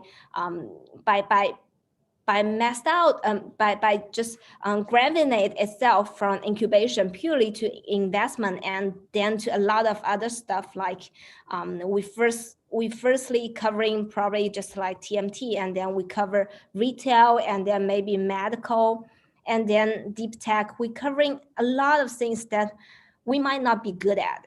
We might not be the expert on it. So eventually, what it taught is really had to left to us is like when people mention InnoSpace, they would just say, oh, I know this is a brand company, but I don't really know what it does. And it seems it does everything. So we lost our competitive advantage. This really happens a lot for a lot of companies when they are doing their open innovation. They try to do everything and they lost their focus. And then that has been really bugging us, to be honest. So beginning from the end of last year and also continuing in this year, we work closely. InnoSpace work closely with land2land strategy team, try to find what exactly is our focus and how do we really align with our parent firm's strategy. Because when you are doing a small innovations, people don't realize you are doing it, and so they don't bug you. But then as you grow faster and bigger, and when you have a presence in the market, people start to ask you why you are doing this, why it's so related to the core business, to your mother firm's, to a parent's firm's business. And if you can see, actually, I screen captured a data or a chat from Harvard Business Review. It shows that there's several the biggest obstacle for big corporate when they are doing innovation. So you can see no alignment and cultural issues always comes first. And since there were so many whys we has been asked by so many people, then we decide to answer that. And that's really give us an opportunity to take a step back and look at what we are doing and what we are good at and what we should do in the future. So this year we decide to do developing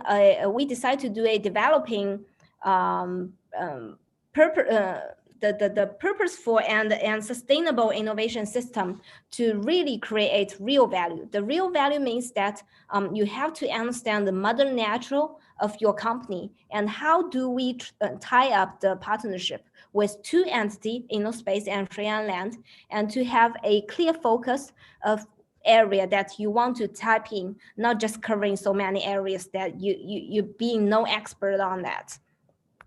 And you developing key partnerships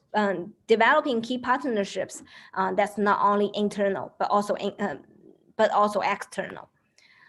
I think for everyone who's doing, I think for everyone who's doing the corporate innovation, there's a key lesson that we've learned, and I want to share with you that if you really want to do a successful open innovation or internal innovation, you have to align the corporate strategy department with the innovation department together with the investment department to make it right. Anyone who's not involved in your company with that department will cause some kind of trouble because they really have to understand each other and their goals. And you have to have the right people in culture for sure. Like you can see on the chat, the culture issue always bother you when you're doing the open innovation.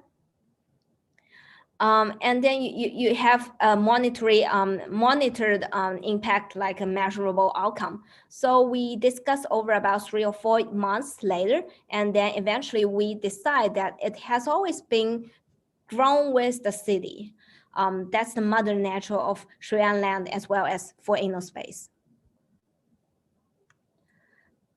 So we at the very beginning, when we doing the Xintiandi project, we realized Shanghai need a global community because during that time in 2000, everybody was trying to come in and outside and trying to see what China is. So back then, our positioning, we're trying to developing a common global community.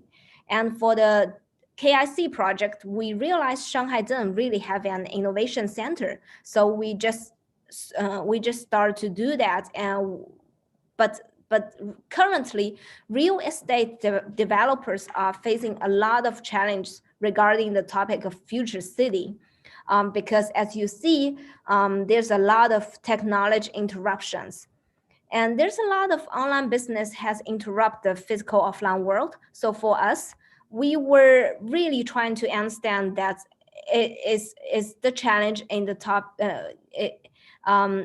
is the challenge, what is the challenge and what is actually is the topic of future city. And more importantly, we need to actually give the definition of future city. So we eventually find our definition. Fortunately, we think future city will be at the nexus of people and technology. Every single opportunity or challenge would exist at this criteria point. And we split those topics into 2 parts. And one is for people, and the second one is for technology. For people part, we push it more towards to the traditional visits for sharing online to develop. So was the younger generation, like what was the motivation of all their behavior and what's their unfulfilled needs, where was their pain points, and trying to see if space where the traditional business would come up with service, content, or digital maps tools to help them to have a better experience within our community. And the second part, which InnoSpace are trying to take lead, is the technology part. We are trying to develop the most valuable smart urban solution partnership system and influence their network. So by having an open partnership and then on influence or network, we really try to embrace their industry and trying to say, hey, let's just sit down and talk with us to trying to figure out what future city really is, because nobody knows what it is right now. We are so confused, so we need to figure it out. And the second part is to create a real synergy between Shui-An Land and also InnoSpace, funding on technology solution, trying to implement at least 1 or 2 cases in our project and to advocate the technology applications. So by having this new innovation goals and methodology, we're now on our way to an opener ecosystem for our internal and external innovation. So we are different. I would say InnoSpace will be very different from a lot of incubator in the world. We are more like an incubator, which got a listed company who's focusing on living city, has our back.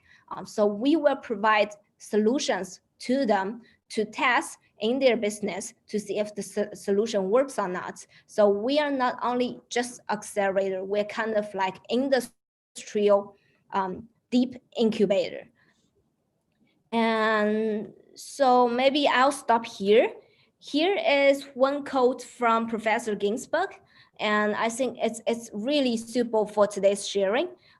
Innovation is always extremely hard, and we want to make sure that you fight for the things that you care about and worth fighting, but also you do it in the right way and let others to join you. Innovation is never to be closed. You cannot be closed-minded when you're doing the innovation. You need to be very open up. And I hope aforementioned story will show will give you somehow some help so you can get an understanding of this. And that's the end of my sharing. Thank you.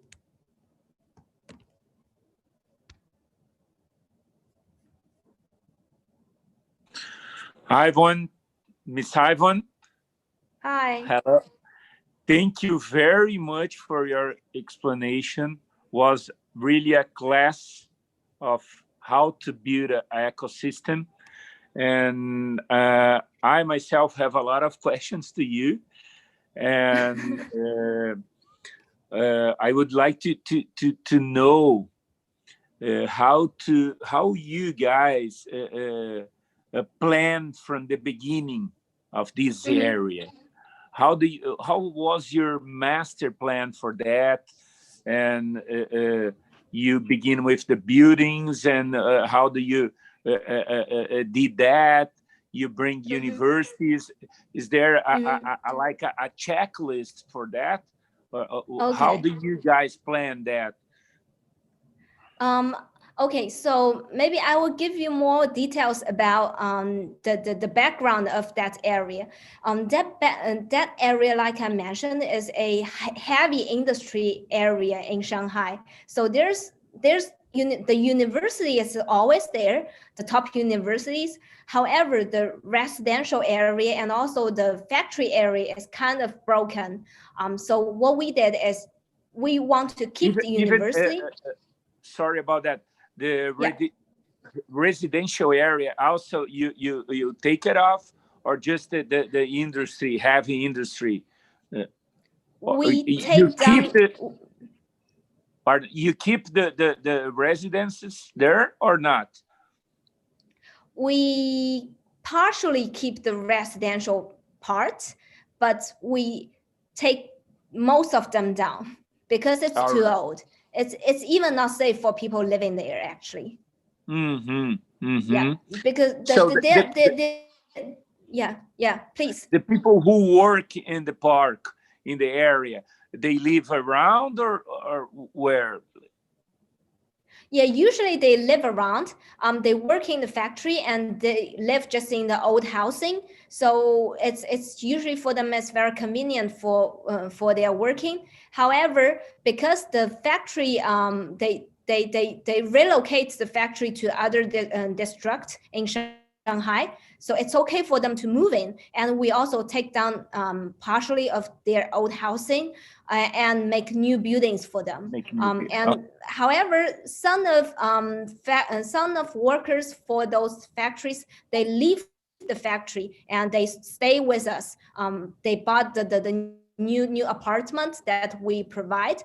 But some of them, they move with the factory because they didn't quit. So they move to other place to be with the factory, to have a shorter commute time. Yeah. The money to build this plan, these buildings, was the government that help to build, or the companies, or a mix of them? Actually, it's a mix of them, because this program, the KIC program, is a joint venture of Shui'an Land and Yangpu District. So Yangpu District government. So it's a government it's a joint venture with a private company with a government department. So that's kind of mixture of capital. The government will provide some of the money, and Shui On Land will take the rest and will be responsible for raising the rest of them. Oh, great, Miss. Thank you very much, Miss Ivan. We have to learn a lot with how you build that.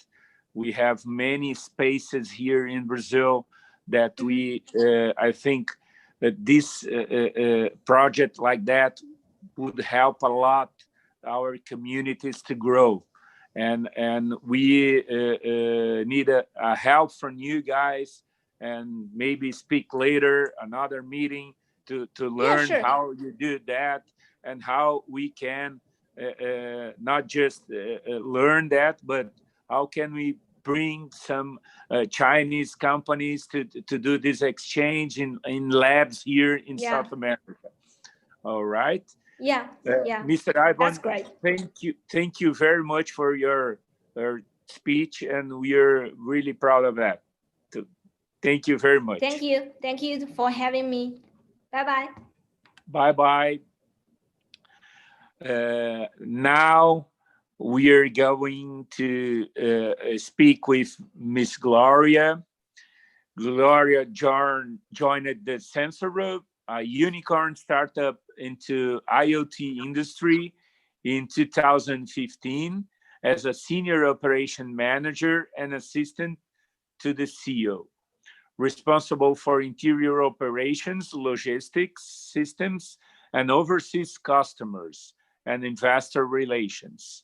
Since 2016, she was focused on overall operation of the technology innovation incubation platform, independently responsible for the operation, strategy, and implementation of Microsoft incubation bases located in Xangai, Tianjin High-Tech Park, Inner Mongolian and Dalian, specializing in tech startups cultivation and tech innovation cooperation with governments, large enterprise, etc.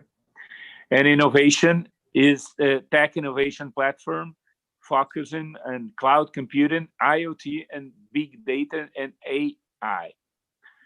Our mission is to connect with global technology resource committed to technical innovation. Ms. Gloria, thank you very much for joining us. I'm gonna give you the word right now. Thank you. Let me try to share my screen.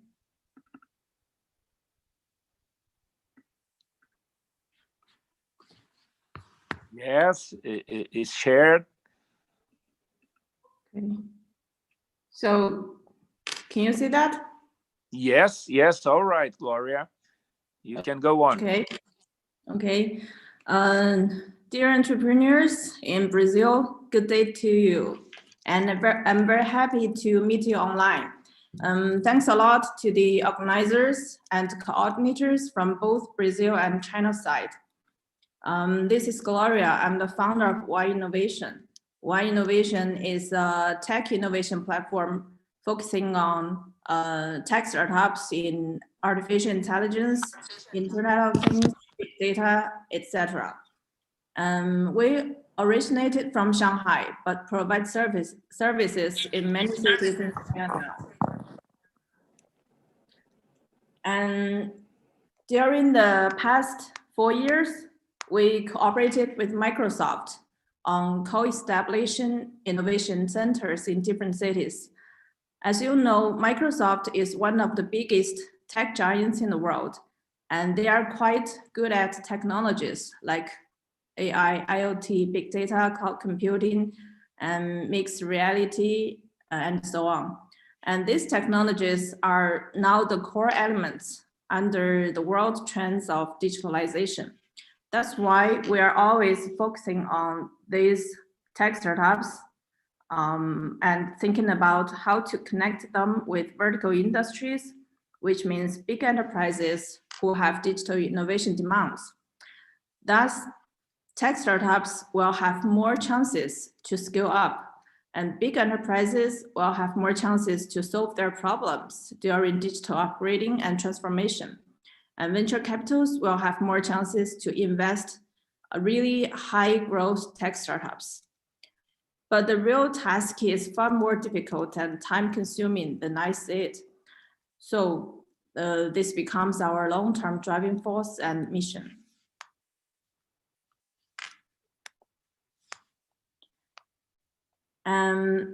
I used to work for a unicorn tech startup in IoT area, and then operated tech innovation platform for 4 years. Other core members of our team are with background in technical solutions, industry strategy, branding and marketing in tech innovation, and venture capital, which mainly deal with tech startups.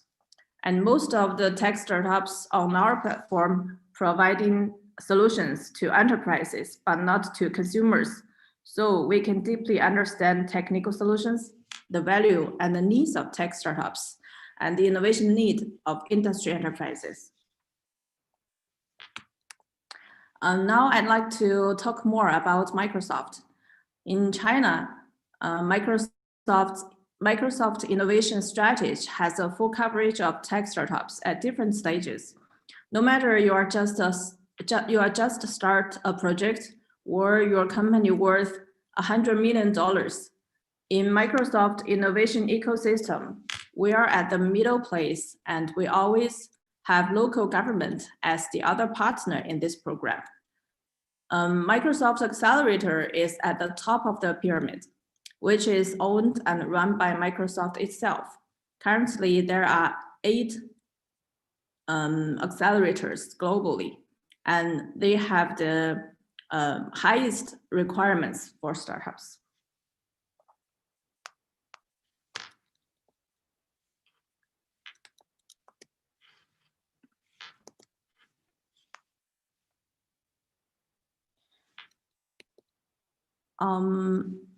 In this program, what Microsoft and Y Innovation can provide.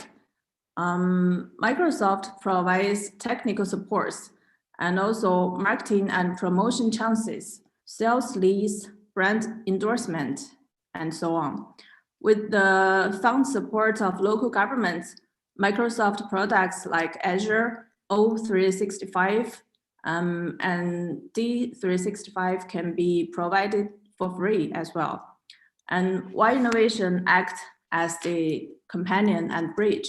We help tech startups to connect with their potential customers, venture capitals, local government policy support, which means different amount of money, and so on. And here are some operational outcomes of our Shanghai base. For example, we provide services to more than 120 tech startups within 3 years, and the total evaluation of them is 1.4 billion. 50% of them can be invested by venture capitals. 7 of them successfully joined in Microsoft Accelerator in China, and 1 successfully joined in Y Combinator in the US, and 10 became Microsoft Golden Partner, and 2 acquired by industry big enterprises.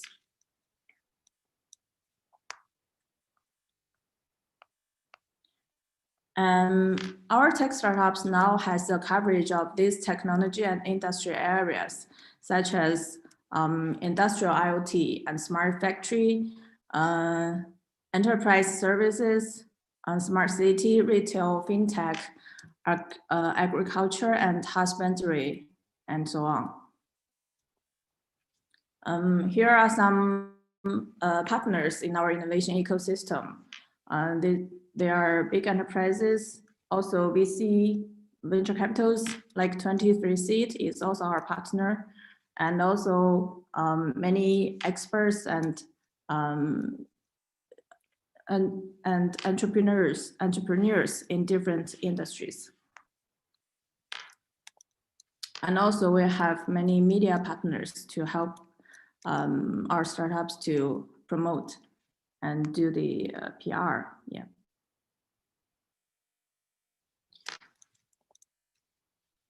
Then comes to the question, how we are going to do the work for foreign tech startups who would like to landing or soft landing in China.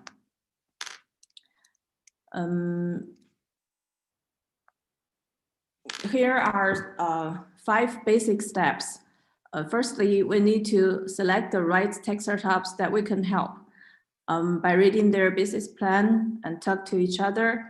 Thus, we can understand and evaluate their solutions. What's the difficulties for landing or soft landing? How they'd like to develop in China. And secondly, according to the above mentioned info we get, we need to prepare accurate resources that are suitable and helpful. Then, if there are some common demands or something that we think are quite important, we will provide coaching and training courses and hold some resource matching events for technology or potential partners, customers, investors. During the process of landing or soft landing, new difficulties will come up and we will provide personalized services accordingly. Though I wrote it as the fifth step, but it is still at the beginning stage of the development and growth process in China. The real story is far more difficult and complicated. And here are some event cases in our past experiences. YCamp is 4 to 6 months acceleration program for tech startups, founders and co-founders, in order to help them to accumulate more resources and make the best use of them. And also we can help them to develop the personal abilities to manage the company and increase their industry influence for their tech solutions, achieve marketing and sales growth of their companies, and so on. And we provide a full range of training courses, workshops, study tours to other cities or other big enterprises, etc. These are some technical training courses, many done by Microsoft experts. And these are some industry innovation and matching events, like with Lindy Group from Germany, Honeywell and PSA, NG, and etc.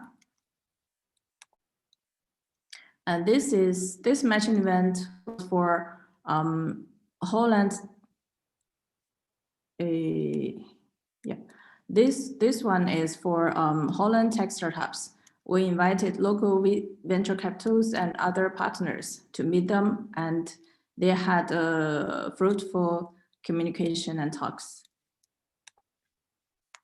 And we also held IoT and AI Summit. This one was in Hohhot, a city in Inner Mongolia. And this one was in Shanghai, which is a parallel session of GEW.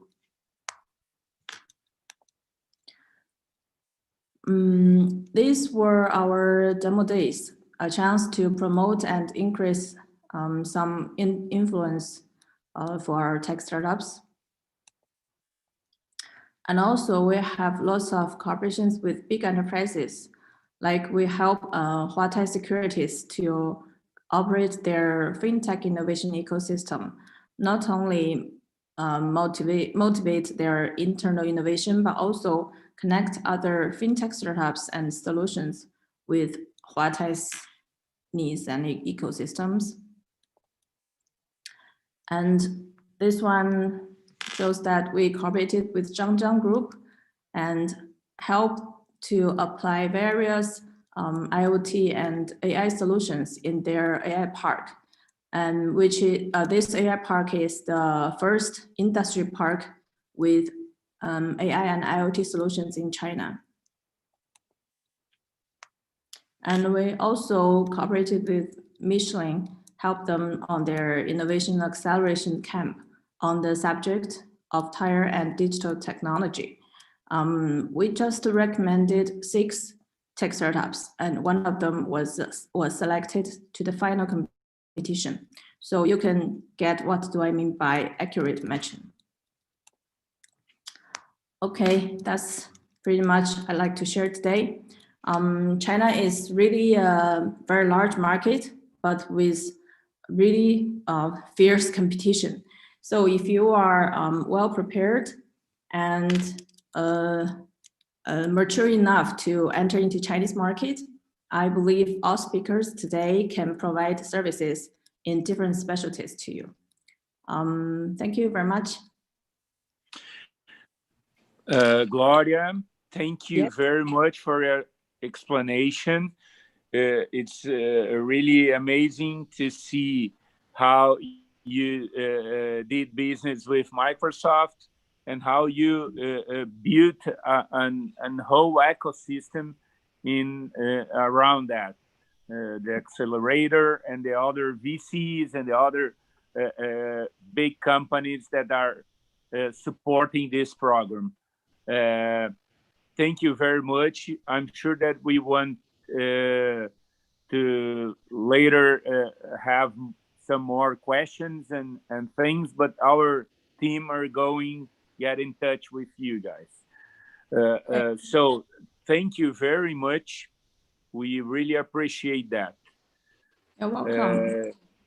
So right now we are gonna call Luis from Brazilian International Relations to do the final speech of this meeting. Luis, are you there? Obrigado, sim. Obrigado, Daniel. Bom, acho que meu colega Marcel, lá do consulado em Xangai, falou uma coisa muito importante, né? Que é preciso fazer o dever de casa.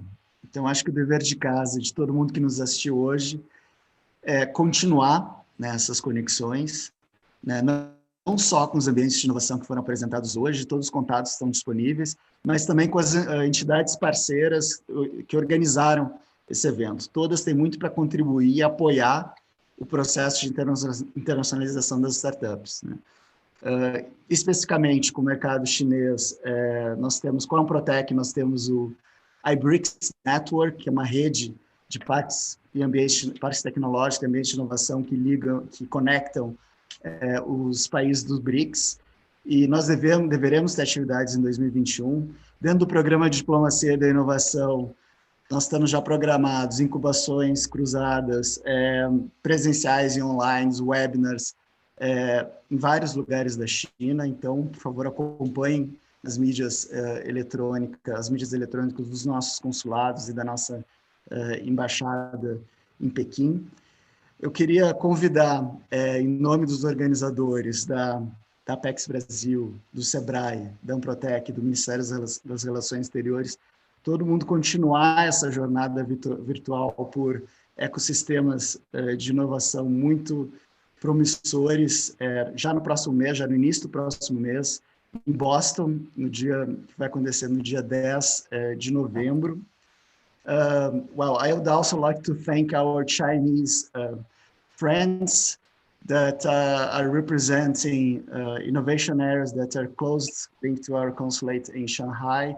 We know that it's very late in the evening there, so we really appreciate that we are opening this gateway to China to our Brazilian startups and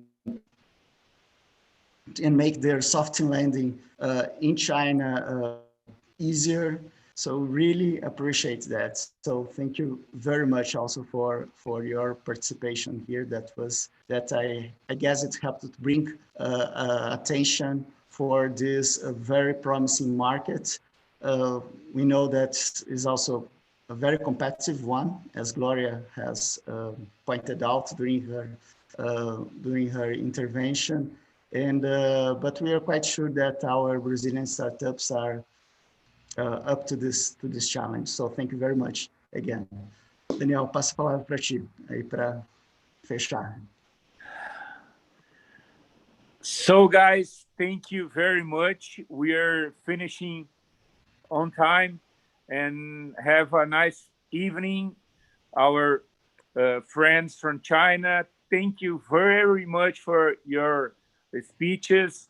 And para as pessoas aqui que nos acompanharam aqui do Brasil, recebemos dicas riquíssimas, não só de intercâmbio e oportunidades para as startups, mas como que a gente vai conseguir montar ambientes de inovação mais competitivos, mais interligados, mais abertos para o mundo, né?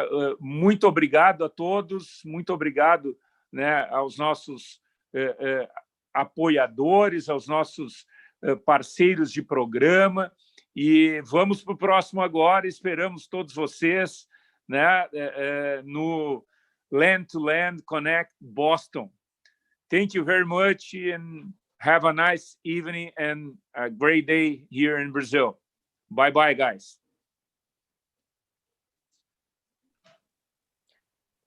Bye bye.